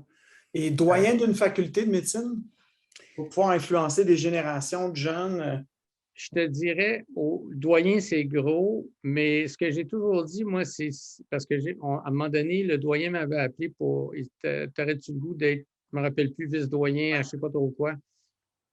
C'était aux affaires, je pense que c'était aux affaires postdoctorales, les résidents, tu sais, les résidents. J'avais dit non. Moi, là, si je fais le saut et que je laisse la prévention pendant quelques années, parce que tu ne peux pas faire ça temps partiel, vice-doyen, là, en tout cas dans mon livre, moi, je ne suis pas quelqu'un qui aime faire 1000 choses. Là. Tu sais, j'aime être dans une chose puis le faire à fond. Ça serait le prédoc. Puis la première chose que je ferais aux études prédoctorales, c'est réformer l'admission en médecine. Parce que moi, ça fait 35 ans que je le dis, là, on prend des nerds en médecine. On sélectionne des nerds. Il y a des exceptions comme toi, mais puis comme pas mal il y a heureusement beaucoup d'exceptions, mais d'obliger d'avoir une cotère de fou en mathématiques. Tu sais, pour avoir une cotère de, je ne sais pas, 34, 35, il faut que tu aies des notes de fou en mathématiques. Puis en mathématiques, honnêtement, là, quand est-ce que tu te sers du calcul intégral et différentiel? Puis tu fais de la recherche? Zéro. Tu sais, moi, j'ai fait des tonnes de statistiques pour mes projets de recherche. J'ai des notions, tu sais, grossières de statistiques. Ça ne m'empêche pas de publier dans les grandes revues. Pourquoi? Parce que je comprends juste assez les stats pour demander à des experts, des biostatisticiens dont c'est la job. Est-ce que tu penses que mon design est bon? Est-ce que tu penses que mes calculs de puissance sont bons? Puis, tu sais, puis là, mes résultats, tu sais, je leur donne mes résultats, je leur envoie les fichiers, puis c'est eux qui les travaillent. Alors, même en recherche, c'est inutile, les mathématiques. Et ce que ça fait, ça met une barrière extrême pour des candidats qui ont des valeurs humaines formidables, mais qui ne se rendent même pas à l'entrevue. Parce que la dernière doyenne, là, Hélène Boisjoli, elle m'a dit, Martin, arrête de dire dans les médias qu'on sélectionne des nerds. C'est pas vrai, on a des entrevues. Et je dis, voyons, Hélène, pour se rendre à l'entrevue, il faut que tu aies 34 de cotère. Ça fait que le gars ou la fille qui a de la misère en mathématiques au secondaire, oublie ça, là. Elle est disqualifiée de la médecine. Alors, on prend des gens qui sont très forts en maths et en sciences au détriment des qualités humaines. Puis c'est rare, tu as les deux. Moi, j'appelle ça des mutants. Tu sais, des gens qui ont 34 de cotère, champions de ski alpin de l'école, puis virtuose de piano. Tu sais, on en voit, là. Puis on tombe à terre quand on en voit, mais c'est rare. Alors, je trouve ça très, très dommage qu'on ait un système d'admission basé uniquement sur la cotère. C'est pas vrai que l'entrevue joue un si grand rôle que ça, là. Martin, est-ce que si tu avais, par exemple, dans Charlevoix, donc on a parti de Living Lab il y a quelques années, ça s'inspire de 10 ans de recherche dans les urgences rurales, puis on s'est dit, bon, peut-être qu'il faudrait faire une différence dans un milieu et puis essayer d'implanter des solutions pour améliorer les soins, mais utiliser une approche Living Lab, donc avec les citoyens, les décideurs, les professionnels, faire travailler les gens. Ça évolue lentement, là, mais c'est en fonction des besoins locaux et tout. Et on s'est rendu compte qu'il y a beaucoup d'autres besoins, comme par exemple en prévention dans Charlevoix. Et Jean-Luc en parle beaucoup. Et on s'est déjà parlé de ça, toi et moi et ton équipe, il y a 1 an et demi, je pense. Puis, vous voulez, au Centre EPIC, peut-être avoir une influence dans les régions rurales. Je pense que l'IUCPQ aussi, tout le monde veut faire ça. Fait que si tu avais, dans un esprit de Living Lab en région rurale, si tu avais 2, 3 conseils à donner aux gens de Charlevoix pour dire, d'abord, est-ce qu'on pourrait partir de quoi en prévention, state of the art, un peu comme le Centre EPIC, avec votre mentorat, le mentorat de l'IUCPQ. On sait que c'est sensible, hein, les territoires et tout ça, là, mais dans une région rurale, tester quelque chose de top-notch dans l'esprit Living Lab, qu'est-ce que tu penses de cette idée-là et par où tu commencerais? Bien, écoute, moi, je pense que chaque milieu, chaque région a sa culture, ses propres mentalités, puis c'est surtout pas aux gens de Montréal d'aller dire quoi faire. Vous avez vos forces, les gens de Charlevoix, ils ont leurs forces, leurs faiblesses, ils les connaissent, fait que c'est à eux vraiment de voir où est-ce qu'ils pourraient faire une grosse différence. Là où je pense que des gens comme nous peuvent être utiles, c'est sur l'expertise pointue. Jean-Luc parlait des tapis roulants, mais tu peux appliquer ça. La clinique du diabète, l'expérience qu'on a acquis dans les 3-4 dernières années pour le renversement du diabète, on peut partager ça. Toutes les nouvelles approches en exercice, on n'arrête pas là, de tester différentes approches. Bon, on a fait il y a 15 ans l'exercice par intervalle appliqué à toutes les pathologies. Là, on est beaucoup dans exercice et cognition. Est-ce que c'est la même prescription d'exercice pour prévenir le déclin cognitif que pour prévenir la maladie coronarienne? Moi, je suis convaincu que oui, mais Louis Bérard, qui est notre chercheur dans ce domaine-là, il n'est pas sûr. Il dit, écoute, attends un peu, le cerveau, pas tout à fait le cœur, même si on sait que 85% des démences, c'est vasculaire. Donc, moi, je dis, écoute, c'est les mêmes facteurs de risque, c'est exactement les mêmes interventions. Et lui, tu sais, il connaît ça pas mal mieux que moi. Il dit, oh, mais attends un peu, là, le cerveau, c'est pas un muscle, c'est pas tout à fait pareil. Peut-être que l'exercice par intervalle, c'est moins bon. Peut-être qu'il ne faut pas aller à la même intensité, etc. Fait que tout ce qui est expertise pointue, nous, ça nous fait plaisir d'ailleurs, c'est dans notre mandat, dans la chaire de recherche de Louis Bérard sur la prévention des démences par les habitudes de vie, dans un des mandats importants de la chaire, c'est une chaire de 5 millions, c'est de transférer nos connaissances le plus vite possible et le plus largement possible, pas juste publier dans des revues. Alors, c'est notre mandat. Fait que nous, non seulement ça nous ferait plaisir, mais c'est notre travail de faire ça. Et nous, on ne va pas aller cogner à la porte des gens pour leur dire voici nos services, mais si les gens nous demandent, c'est sûr qu'on va dire oui. Alors, que ce soit un exercice, alimentation, toutes les questions sur le jeûne intermittent, on est là-dedans. Je dirais tout ce qui est, sans se prendre pour d'autres, tout ce qui est nouvelle, je dirais, tendance de pointe, là. On est là-dedans, là, puis on peut, dès qu'on a des résultats, vous les transmettre. Puis c'est pas toujours des résultats, des fois, c'est des façons de faire, des expertises. Oui, là où hier, mon dernier blog sur l'Observatoire, j'en profite pour le plugger, c'est sur la santé bucco-dentaire et les maladies chroniques, les maladies cardiovasculaires. C'est complètement méconnu, mais c'est une catastrophe. La santé buccale des Québécois est mauvaise parce qu'il n'y a pas d'assurance dentaire, justement. Ça, c'est Ça, j'étais fier de voir que Trudeau, grâce au NPD, veut introduire une assurance dentaire au Canada. C'est pas normal que tu puisses te faire soigner de n'importe quelle partie de ton corps, sauf ta bouche. Si tu n'as pas d'argent, oublie ça. Tu vas avoir une maladie des gencives, une périodontite, c'est catastrophique écoute, ça monte le risque de maladies cardiovasculaires, ACV, infarctus, Alzheimer, quand tu as une... Bon, à date, ce qu'on a, c'est des tonnes d'études, c'est associatif, on n'est pas sûr que c'est causal. Par contre, il y a probablement un très bon rationnel pour que ce soit causal parce que l'inflammation à un très gros degré dans la bouche, ben, c'est immédiatement transmis, tous les facteurs inflammatoires dans la circulation sanguine, puis vers les coronaires, puis vers tous les vaisseaux du corps, là. Alors, il y a pas mal de rationnels pour ça. Il y a même des cancers qui sont associés aux pathologies de la bouche. Alors, ce genre de truc-là, je pense que c'est important que ça soit diffusé vite, puis que les gens se l'approprient, puis après décideront comment ils vont agir avec ça. Mais en tout cas, c'est un exemple. Tu n'as pas réinventé la roue, en fait.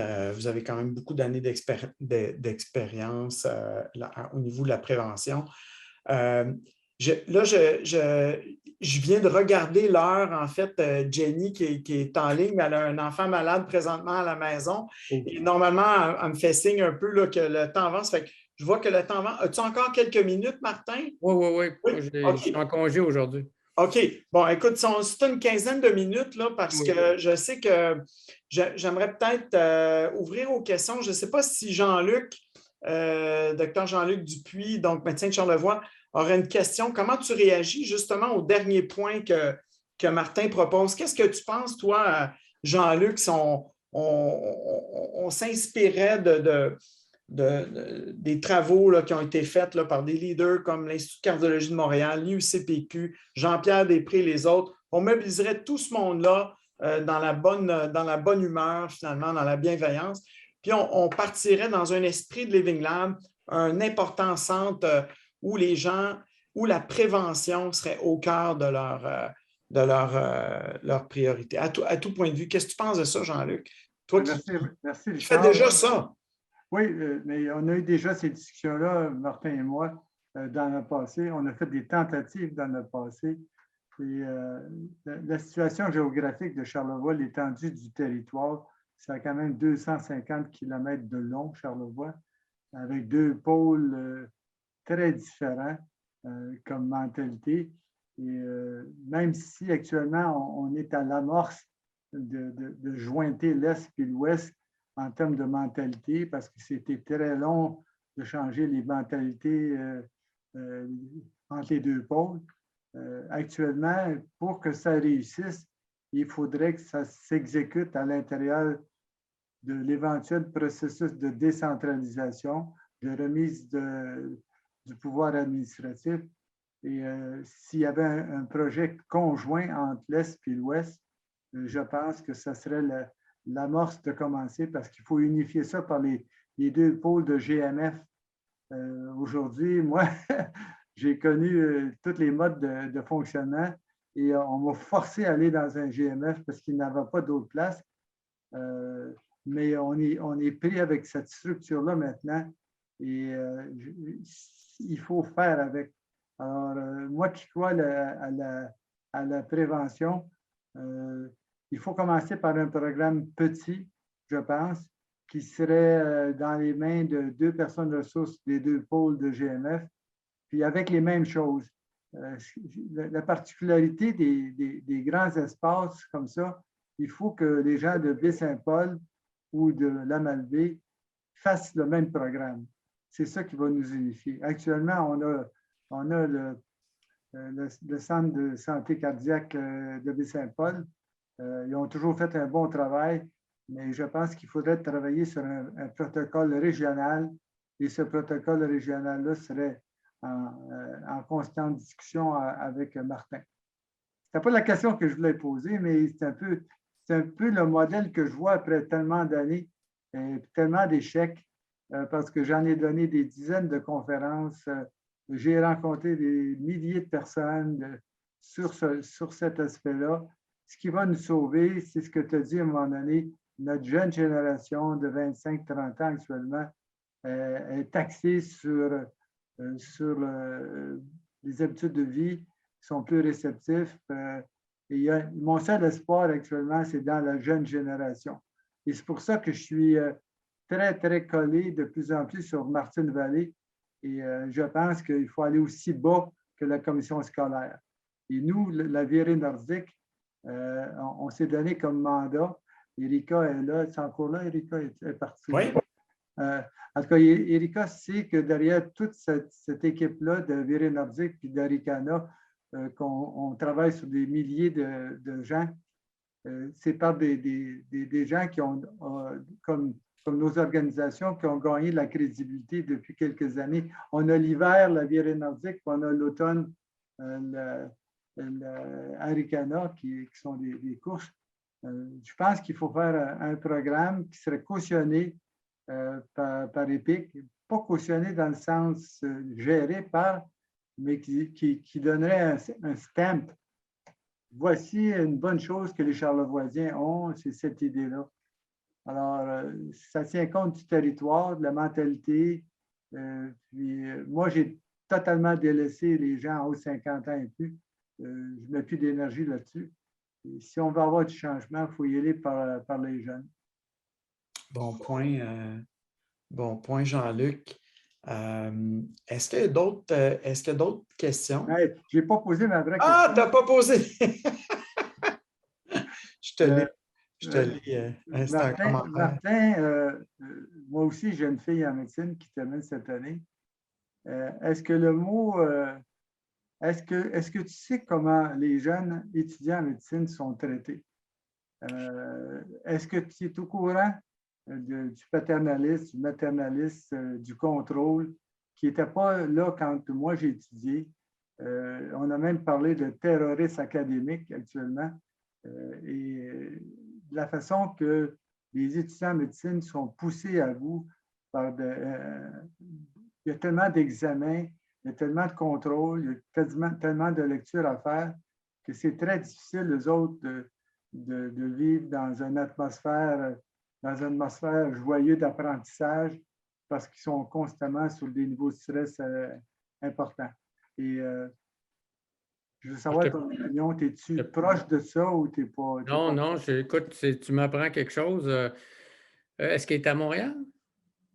Là, actuellement, non, mais son cours? Non, ma fille, elle est à Sherbrooke. OK. Elle est à Chicoutimi en stage. OK. Non, mais c'est parce que la raison pourquoi ça me surprend beaucoup, c'est que justement, Hélène Boisjoli, notre ancienne doyenne, là, qui a été. Il y a un nouveau doyen là, depuis 1 an. Mais Hélène Boisjoli avait créé un poste de vice-doyen aux affaires étudiantes pour justement s'assurer que la vie étudiante soit dans une atmosphère, je dirais, santé, peut-être pas joyeuse, là, mais au moins santé, que ça ne génère pas de la maladie, surtout pas de la maladie mentale. Et puis, ils avaient plein d'initiatives. J'avais même aidé, moi, j'avais été donner des conférences pratico-pratiques là, sur alimentation, exercice pour les étudiants eux-mêmes. Ils avaient plein de cours de gestion du stress. Son mari, c'est un psychiatre, Hugues Cormier, qui donnait des ateliers de pleine conscience. Fait que, elle était beaucoup là-dedans. Ça fait que de savoir que de l'autre côté, du point de vue des étudiants, là, puis là, je te parle de l'Université de Montréal, que c'est l'enfer, je t'avoue que ça me surprend énormément. Bien, écoute, moi, premièrement, au Living Lab, on a eu des résidents et j'ai eu, par occasion, de mentionner ça. Puis tout de suite, il y a eu un bouton qui s'est allumé. Une résidente m'a dit, je suis content que le docteur Dupuis en parle parce que c'est un sujet tabou chez les résidents et internes sur lequel on a beaucoup, beaucoup de difficultés. Je pense qu'actuellement, peut-être que je brosse un tableau un peu noir, mais je pense que ça vaut la peine d'en discuter. Je sais que c'est Patrick Cossette, qui est le nouveau doyen à Montréal, que je connais bien aussi. Et mon intention, c'est de le sensibiliser là-dessus. Et je pense que c'est un enjeu académique au niveau de notre jeune génération de médecins qui, soit dit en passant, au niveau académique, sont peut-être probablement plus avancés qu'on en était à ce niveau-là, mais ils vivent des choses, un niveau de détresse qui est inégalé, que moi, je ne m'explique pas. Là. Moi, je t'avoue que je suis complètement déraisonné par rapport à nous, qu'on vivait quand même du 70, 75 heures par semaine en résidence. On a fait des débuts de pratique extrêmement difficiles, pénibles, partout. Puis on n'avait pas conscience à cette époque-là. Est-ce que c'est un phénomène générationnel? Est-ce que c'est un phénomène sociétaire? Je te laisse là-dessus. Je ne sais pas, Jean-Luc, c'est sûr que moi, mon biais, ça serait de dire que c'est un phénomène générationnel. Là. Je pense que la qualité de vie, puis l'équilibre études et vie normale ou vie en dehors du travail est beaucoup plus importante pour les jeunes maintenant. C'est peut-être ça que je vois, mais ce que je sais par contre, c'est que les chiffres qu'on entend là, sur le taux d'anxiété pathologique, par exemple, le nombre d'étudiants en médecine qui prennent des antidépresseurs et des anxiolytiques, je pense que c'est de l'ordre de 30-35 %, mais je voyais des chiffres en France. J'ai donné un cours à la faculté de médecine de Poitiers par Zoom, évidemment. Je ne voulais pas y aller. Puis il avait jumelé 2 universités, 2 facultés de médecine. Puis là-bas, c'est encore plus haut qu'au Québec, le taux de prise d'antidépresseurs et d'anxiolytiques. C'est pour ça qu'ils ont créé une formation, c'est typique des Français, ils appellent ça Happy Doc. Il faut le faire, hein? Happy Doc. C'est 2 jours où ils ont là, des conférences sur comment gérer son stress, puis comment pas pas sombrer dans le désespoir, là, mais ça a l'air d'un phénomène assez universel en ce moment dans les facultés de médecine. Mais tu sais, je n'ai pas été voir dans les autres facultés, c'est peut-être pareil. Ma fille en psycho, elle me dit que c'est pas mal tough. Les étudiants au doctorat à l'UQAM, en tout cas, où elle est, là, ça travaille très, très, très fort sous pression. Mais c'est intéressant, pensez-vous pas aussi que il y a un phénomène, il y a de plus en plus d'informations. Les connaissances connaissent une croissance vraiment incroyable. Et donc, les gens en pédagogie médicale sentent une pression d'obliger les étudiants à tout savoir. Ce qui est, je veux dire, c'est fou, là. Ça se peut pas, tu ne peux pas faire ça. Puis, encore une fois, ce n'est pas les connaissances ni les compétences qui vont faire la différence, mais c'est beaucoup d'autres choses qui vont minimiser les erreurs et probablement créer cette pratique-là qui est satisfaisante. Puis en passant, le stage de leadership et d'innovation a été beaucoup créé, non seulement pour amener du monde dans les régions rurales en temps de pandémie puis à l'extérieur de ça, mais vraiment pour petit peu par petit peu permettre en 1 ou 2 mois à des résidents ou des étudiants à penser différemment. Donc, à réfléchir, à parler des big picture, pas juste des faits, des données médicales, des trucs comme ça. Mais juste créer ce stage-là, pour nous, ça a créé beaucoup de difficultés. On avait des gens à la direction qui nous disaient bon, mais combien de cliniques ils vont faire à travers le stage? Est-ce que ça va être ils vont-tu manquer de compétences cliniques là-dedans? Mais je dis, tu fais 5 ans de résidence, si tu fais 1 mois, tu fais un peu moins de clinique, c'est peut-être pas grand-chose. Mais si tu passes 1 mois à jamais parler de gestion du stress, à jamais parler de comment fonctionne un système de santé dans les régions rurales, des inéquités, à parler de créativité, d'innovation, peut-être que tu aurais des bénéfices à ça. C'est un peu le bet qu'on fait avec ça jusqu'à maintenant, mais c'est pas sans... ça ne vient pas d'en haut, là. C'est vraiment... on navigue toujours en zone et c'est bottom-up. Les étudiants, les résidents, ils cherchent à venir de plus en plus. Donc, mais vous touchez des bons points. Gilles, tu as une question?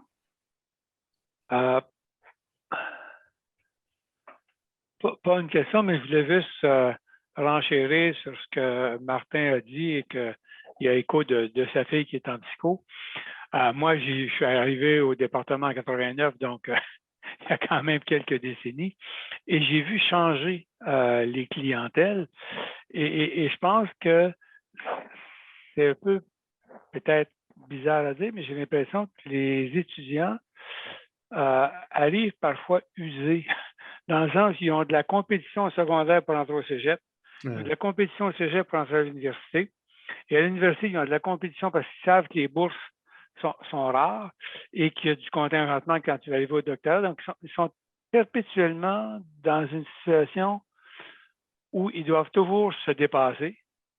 Et moi, je dis souvent en blague, quand tu veux trop te dépasser, tu finis par te perdre de vue.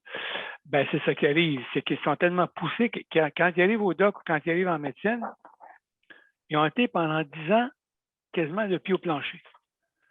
Fait qu'ils nous arrivent, puis là, ils ont la charge du doc ou ils ont la charge de la résidence. Ça rajoute une couve de plus. Fait que c'est certain qu'à un moment donné, on peut-être, je ne dis pas que c'est le seul facteur, mais je pense qu'il y a quelque chose dans la compétition perpétuelle qu'ils ont.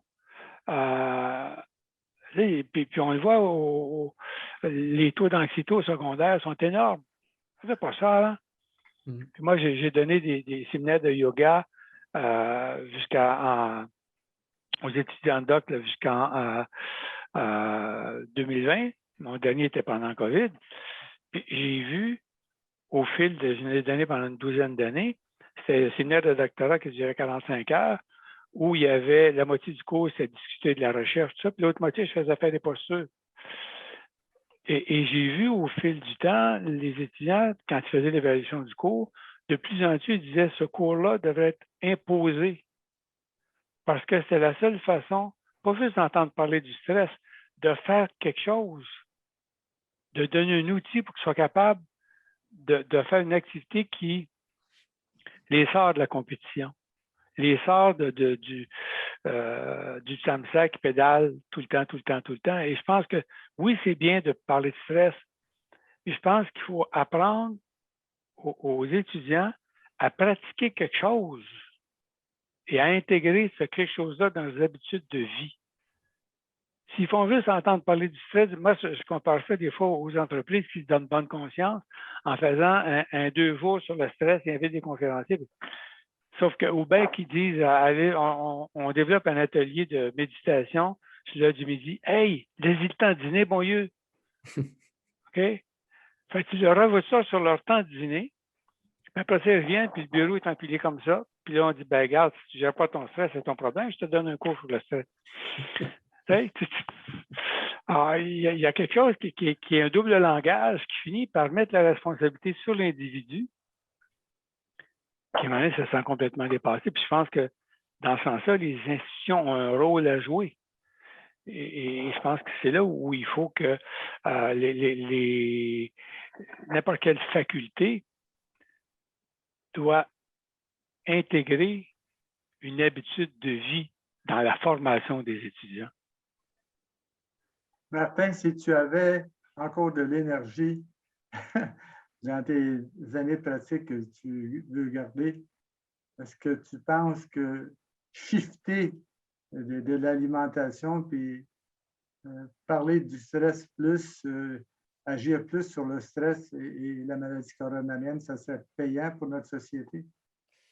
Ben écoute, c'est un. Tu sais, j'ai fait 1 ou 2 blogs sur l'Observatoire là-dessus, puis c'est intéressant ton idée. Moi, je m'intéresse de plus en plus aux connexions cœur-cerveau, mais dans les deux sens.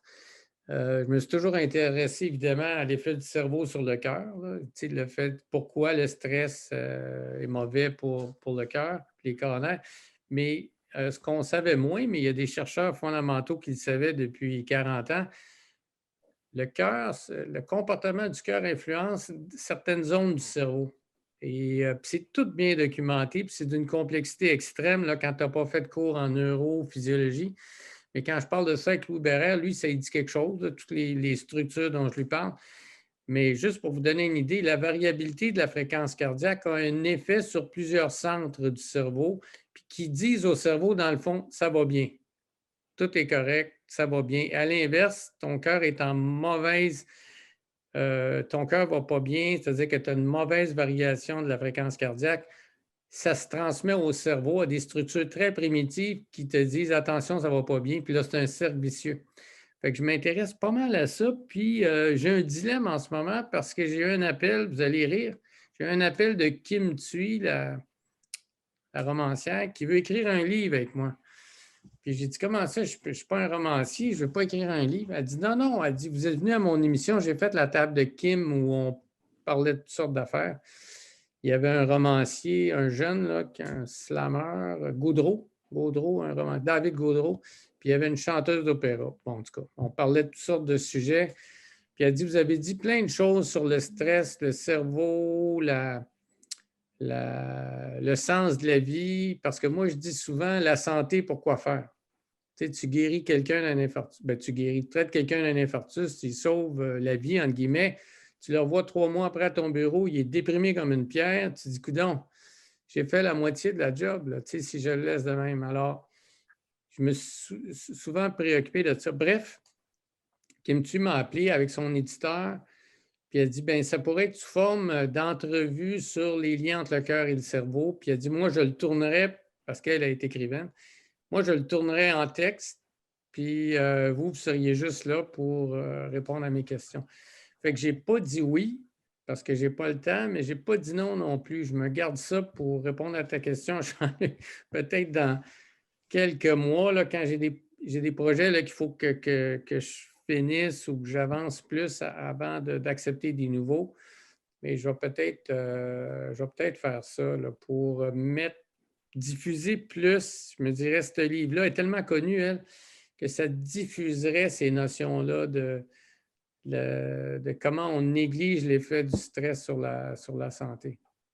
C'est sûr que si tu parles de ça avec ton autorité morale, les yeux vont se relever bien plus vite que parler de malbouffe. Ça, c'est clair. Et je ne peux pas m'empêcher parce que Gilles est là aussi, puis toi est là, puis vous êtes 3 psychologues là, de formation. La mafia. La mafia. Non, mais des fois, j'ai discuté avec ma conjointe qui est médecin, puis je lui avais dit il y a 10-15 ans, je lui avais dit, Daniel, il me semble qu'il y a de plus en plus de burn-out dans la société. Elle parle toujours de mes théories farfelues, mais j'avais dit peut-être un jour, quand il va y avoir assez de burn-out dans la société individuelle, c'est toute la société qui va être en burn-out. Puis j'ai l'impression qu'on commence à voir ça arriver. C'est des gens qui ne veulent plus travailler aussi fort qu'avant. Nous autres, on a des médecins ici qui rentrent. Ils prennent le bureau d'un médecin qui avait 1500 dossiers. Puis la jeune médecin qui commence, elle dit, moi, je n'en prends pas plus que 300, 500 maximum. Les gens ont une espèce de mouvement, de comportement d'autodéfense, comme s'ils savaient qu'ils s'en vont dans une arène où est-ce que déjà la société est au bord du dysfonctionnement à cause de la surutilisation psychomentale depuis plusieurs décennies. Je vous laisse ça comme question de la fin. Des grandes questions et Dr. Dupuis, Jean-Luc soulève beaucoup de grandes questions, mais très, très importantes. Martin, donc, on aura peut-être l'occasion de se reparler de la relation entre le stress et le cœur. Ça fait presque 2 heures qu'on est ensemble. Merci beaucoup de la générosité, de toute ta générosité. Ça fait vraiment plusieurs années qu'on a eu la chance de se parler et je suis toujours vraiment reconnaissant pour tout ce que tu as fait pour moi et tout ce que tu as fait pour mon directeur de thèse, Gilles Dupuis, et toute la région de Charlevoix qu'on apprend avec le docteur Jean-Luc Dupuis. Martin, en terminant, j'aimerais savoir, tu sais, on demande toujours aux personnes qu'est-ce qu'ils ont appris de l'entrevue, OK? Et si on un fait, nommez-moi un fait et nommez-moi une émotion qui retienne. Fait que je vais demander à Gilles Dupuis de commencer. On va faire le tour. Pour ceux qui sont encore ici, juste quelques personnes. Gilles, qu'est-ce que tu as retenu comme fait que tu ne savais pas assez rapidement et qu'est-ce que tu as, comment tu te sens aujourd'hui? Je me sens, pour répondre à la deuxième question, je me sens, je pense, heureux d'avoir entendu Martin et d'avoir peut-être rebrassé un certain nombre de souvenirs où effectivement, quand il est revenu à l'Institut, moi, je commençais le projet 505 et c'est un projet qui avait été initié par Paul David. C'était le premier cardiologue qui avait pensé qu'il y avait peut-être des facteurs psychologiques en lien avec le retour au travail post-pontage. C'était le premier cardiologue à penser à ça. Et c'est le cardiologue aussi qui m'a donné l'occasion d'amorcer ma réflexion sur la qualité de vie, parce que pour lui, c'est important la qualité de vie post-pontage. Et ça a permis même à l'Institut d'être parmi les centres de la première étude multicentrique du NIH sur la qualité de vie et les post-pontage, entre autres. C'est le Dr. Lucien Campeau qui dirigeait ça à l'époque. Donc, j'ai été heureux de brasser ces souvenirs-là par Martin. Je pense que ce qui je trouve intéressant aussi, c'est un peu les questions que tu as posées à Martin sur le leadership. Ça rejoint beaucoup tout ce qui a été dit. Et je pense que là-dessus, si j'ai deux choses à rajouter sur les caractéristiques du leader, c'est la patience. Et comme le disait Martin, 10 ans, oui, je pense que si tu n'es pas patient, tu ne feras jamais un bon leader parce que tu vas défoncer le monde. Puis la deuxième caractéristique, c'est regarder là où les autres ne regardent pas. Et c'est ça que Martin a fait quand il est arrivé avec la prévention. Tout le monde regardait les stands, tout le monde regardait. Lui, il n'a pas regardé, il a regardé ailleurs. Et c'est ça qui fait avancer quelque chose. Quand tout le monde regarde la Lune, regardons l'étoile qui est à côté. Tu vas trouver quelque chose. Fait que moi, c'était du gros fun aujourd'hui. C'est ça qui me reste. Merci, Martin. On ne verra pas ça dans le podcast, mais Gilles avait le grand sourire comme pendant 2 heures de temps. Je ne sais pas si, Erika, tu es encore là et si tu avais... donc, on demande aux gens, tu sais, dans le fond, comment t'as-tu appris une chose que tu as appris et comment tu te sens aujourd'hui? Merci d'être là, Erika. Ça me fait plaisir. Moi, je suis un petit peu déçue de voir le politique qui ne s'arrime pas avec qu'est-ce qu'on devrait faire avec toutes ces belles connaissances-là que vous apportez. Fait qu'il y a un petit côté de tristesse par rapport à ça, mais en même temps, un côté tellement reconnaissant de voir à quel point vous vous impliquez, que vous travaillez avec... vous trouvez des façons d'aller chercher les gens, d'aller donner cette information-là pour que la population se rende soit mieux, au final. Fait que une énorme reconnaissance pour tout le travail qui est fait. Moi, je suis touchée un peu par ça aussi parce que ma famille fait du cholestérol, fait qu'on est comme un peu dans ce monde-là aussi, fait qu'on essaie de faire attention, mais d'avoir accès à de l'information aussi, puis de connaître des nouvelles façons de prévention, de prévenir simplement, facilement, en prenant soin de les habitudes de vie. Donc, j'en profite pour vous remercier pour le travail que vous faites, puis d'aller chercher justement la population, là, parce que ça ne se fait pas justement dans nos institutions, la politique et tout, mais ça va se faire en touchant le plus de gens possible. Donc, voilà. Merci pour le travail que vous faites. Merci. Alors, Erika, qui est citoyenne de Charlevoix et qui a fait plusieurs choses, mais elle travaille entre autres dans un réputé restaurant, le Mouton Noir. Et donc, c'est très intéressant. Merci beaucoup, Erika. Jean-Luc, c'était une chose que tu as appris et comment tu te sens aujourd'hui? Écoute, moi, ce que je me sens le plus, c'est la satisfaction de partager avec des gens comme vous autres ces notions-là. Pour moi, la notion de partage, à mesure qu'on vieillit, qu'on a l'espace-temps pour le faire, pour moi, c'est une grande joie intellectuelle. Je suis très reconnaissant d'avoir été là cet après-midi. Par contre, vu que c'est notre invité, Martin, moi, le sentiment qui m'anime le plus, c'est l'envie j'envie beaucoup Martin de la position dans laquelle il s'est ici à travers les décennies.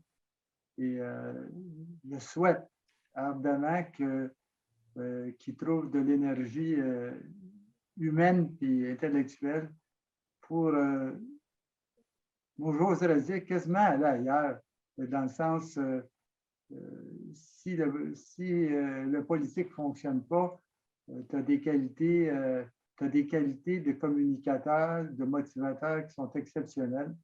Et je pense que s'il n'y a pas d'énergie à aller chercher du côté politique, il y a beaucoup d'énergie autour de toi sur lesquelles tu peux tabler parmi les médecins, les psychologues. Il y a une dynamique, il y a des neutrons et des protons là-dedans sur lesquels tu devrais te servir parce que tu vas aider à cheminer beaucoup de centaines de personnes à travers le Québec si tu choisis ce chemin-là. Parce que de l'apparition en public, ça, c'était fait. Ça t'a donné à travers les années un bassin de fidèles autour de toi. Mais je pense que si tu peux trouver une façon de tabler sur cette énergie-là qui est autour de toi, qui veut se rassembler autour de toi pour chacun dans nos milieux. Ce que je veux dire en bout de ligne, c'est que tu peux aider les régions beaucoup parce que nous, on est en région. Et t'écouter, là, ça dit tout de suite au monde de région que nous, on peut agir plus rapidement qu'en ville.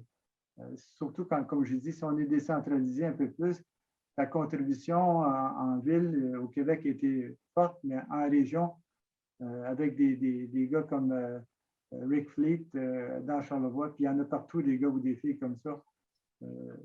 On peut aller vite sur le terrain si on a un leader comme toi. Pour le temps qu'il me reste. Merci Jean-Luc, mais tu oublies mon âge. Et moi, je ne l'oublie pas. Puis je me dis souvent, c'est bien beau de ça, mais il faut que je laisse la place aux jeunes. Ça fait 5 ans que je dis ça à l'Institut. Faut que je parte pour laisser la place aux jeunes. Puis bon, les gens sont bien gentils, ils ne veulent pas que je parte, puis ils me disent tout, on va faire ce que tu n'aimes pas faire pour être sûr que tu restes. Et puis, je peux vous dire que depuis 3 ans, je travaille très fort pour ne pas laisser une table rase. Là. Après moi, le déluge, c'est que j'ai monté une équipe forte qui me suit pour que si je tombe demain matin ou si je m'en vais demain matin, j'ai une grosse équipe là, avec Philippe Lallier, qui est mon chef de service, là, qui est un cardiologue hémodynamicien, passionné de prévention, François Simard. Alors, j'en ai 3-4 derrière. Puis, ce que je pense faire, c'est dans le temps qui me reste, là, je veux vraiment me détacher un peu du quotidien pour continuer de mentorer les équipes de recherche. J'assiste aux réunions de recherche. Là, il y a 35 étudiants là-dedans. C'est dirigé par Louis Bérard. Puis, je m'occupe de l'observatoire. Je continue d'accepter les demandes médias quand c'est dans mon domaine, mais je veux me tenir loin de l'opérationnel. L'opérationnel, puis de la gestion même hospitalière, parce que je suis sur le comité de direction, puis je suis obligé d'intervenir souvent. Là, et ça, je voudrais laisser ça aux jeunes. Parce que je trouve que je ne voudrais pas partir quand les gens disent il était temps. J'aime mieux partir que les gens disent ben là, il part trop vite que de partir à un moment où les gens disent ben, il était temps qu'il parte, lui, là. Puis j'ai vraiment l'impression de prendre la place de quelqu'un, là, parce que comme tu sais, Jean-Luc, ben Richard aussi, quand tu occupes un poste, tu occupes un poste, hein, tu n'occupes pas un quart de poste. Alors moi, j'occupe un poste de cardiologue temps plein alors que je fais presque plus de clinique. Et je trouve ça épouvantable. Là, ils travaillent fort à l'hôpital pour m'exenter du PEM, là, en disant que le genou a toutes sortes d'autres fonctions, fait qu'on devrait utiliser son PEM pour un jeune. C'est ça que j'essaie de faire. Et si on ne réussit pas, moi, je vais le donner, mon PEM. Et je vais rester vraiment plus là, en retrait pour le temps qui reste. Mais c'est ça. Pour moi, c'est un dilemme difficile. Partir ou rester, puis partir à moitié ou rester à moitié. Fait que j'essaie de faire un phasing out graduel. Mais je laisse une équipe en très, très bonne santé, là. Mais de toute façon, tu vas avoir à vivre cette période-là et l'après-période que tu vas avoir laissée aux jeunes, tu vas te retrouver devant toi. Tu vas dire comment j'utilise mon temps maintenant que j'ai tout laissé ça aux jeunes. Et tu vas revenir à l'essentiel. C'est dans quoi je suis bon, c'est dans quoi je peux aider les autres. Je l'ai vécu moi-même et je le vis actuellement. C'est ce que je fais actuellement, d'ailleurs. Je prends les choses dans lesquelles j'ai encore du fun. Il faut que je me faire un stage. Et Martin, je te rappelle que ces deux messieurs ont été des stagiaires dans le Living Lab Charlevoix. Alors, et on a du fun comme ça se peut pas. Fait qu'imagine quand il y a une cohorte, là, des fois 20-30 personnes, là, c'est vraiment, vraiment trippant. Martin, toi, qu'est-ce que tu as appris aujourd'hui de l'expérience de te faire interviewer? Ça arrive souvent. Qu'est-ce que tu as appris? Comment tu te sens et qu'est-ce que tu as appris de cette expérience? Premièrement, c'est très rare, là. OK. Je pense que c'est arrivé 2-3 fois dans ma vie, là, une entrevue comme ça. En fait, la première, là, c'est dans une radio complètement occulte que personne ne connaît, la Radio Ville-Marie, qui est une radio communautaire semi-religieuse. J'ai eu une entrevue d'1h30 sur ma vie. J'avais trouvé ça assez le fun à faire, mais évidemment, personne n'écoute ça. À part ça, écoute, c'est très, très rare. De fond comme ça, là, tu sais, vraiment longue en plus, c'est la première fois. Fait que je te dirais, c'est toujours pour moi étonnant de. Je suis toujours agréablement surpris de voir que j'ai eu de l'influence. Ça, j'aime. Quand Jean-Luc dit, là, il exagère évidemment, là, quand il dit icône de la prévention ou légende, je prends ça en riant puis j'essaie de travailler sur mon ego pour pas que ça le grossisse. Mais je suis toujours étonné de voir ça. Je dis, coudonc, j'ai pas, dans le fond, j'ai pas perdu mon temps. Tu sais. Fait que c'est sûr que c'est gratifiant. Mais en même temps, tu sais, il y a un sentiment aussi léger d'impuissance. Tu sais, comment je peux aider les gens en région? Moi, je n'ai pas l'impression que, à part transmettre mes connaissances, que je peux faire beaucoup. Fait que j'offre ce que je suis capable d'offrir. Là, tu sais, les connaissances qu'on a acquises et qui doivent être utilisées avec la culture locale et les forces locales. Fait que je te dirais oui, un mélange de surprises, puis c'est quand même gratifiant. Là. Moi, quand je fais des blagues sur l'ego, mais vous le savez, si vous avez lu un peu là-dessus, c'est pas bon de développer son ego. Là. Il faut plutôt travailler pour qu'il soit le plus petit possible si on veut être heureux. Là. Fait que faut pas se laisser prendre. Faut pas que ça nous monte à la tête. T'sais. Bien, Martin, je pense que tu as une profonde humilité. Je te connais depuis des années. Ça ne te montre pas à la tête. Nous, on a vraiment appris beaucoup. Jenny, notre coordonnatrice du Living Lab, elle est malade aujourd'hui, ses enfants aussi. Et donc, elle ne peut pas être là en caméra, mais elle m'a texté, me dire qu'elle avait appris énormément de choses. Nous, ça va être sur YouTube. On t'invite à aller voir les autres grandes entrevues. Le post YouTube, tu fais YouTube Living Lab Charlevoix. Tu vas voir différentes vidéos sur le Living Lab, mais aussi, on a, je pense, une quarantaine d'entrevues comme ça. Et on en apprend chaque jour. C'est parmi les choses qu'on aime le plus. C'est une de nos meilleures entrevues aujourd'hui. Martin Junot, merci beaucoup d'avoir été avec nous dans le Living Lab Charlevoix. Et on te souhaite une bonne continuité, puis on va te rappeler pour la suite, c'est certain. OK, bien, c'est moi qui... Merci tout le monde. Merci. À bientôt, Martin. Au revoir, merci. Bye. Bye, Martin, à bientôt.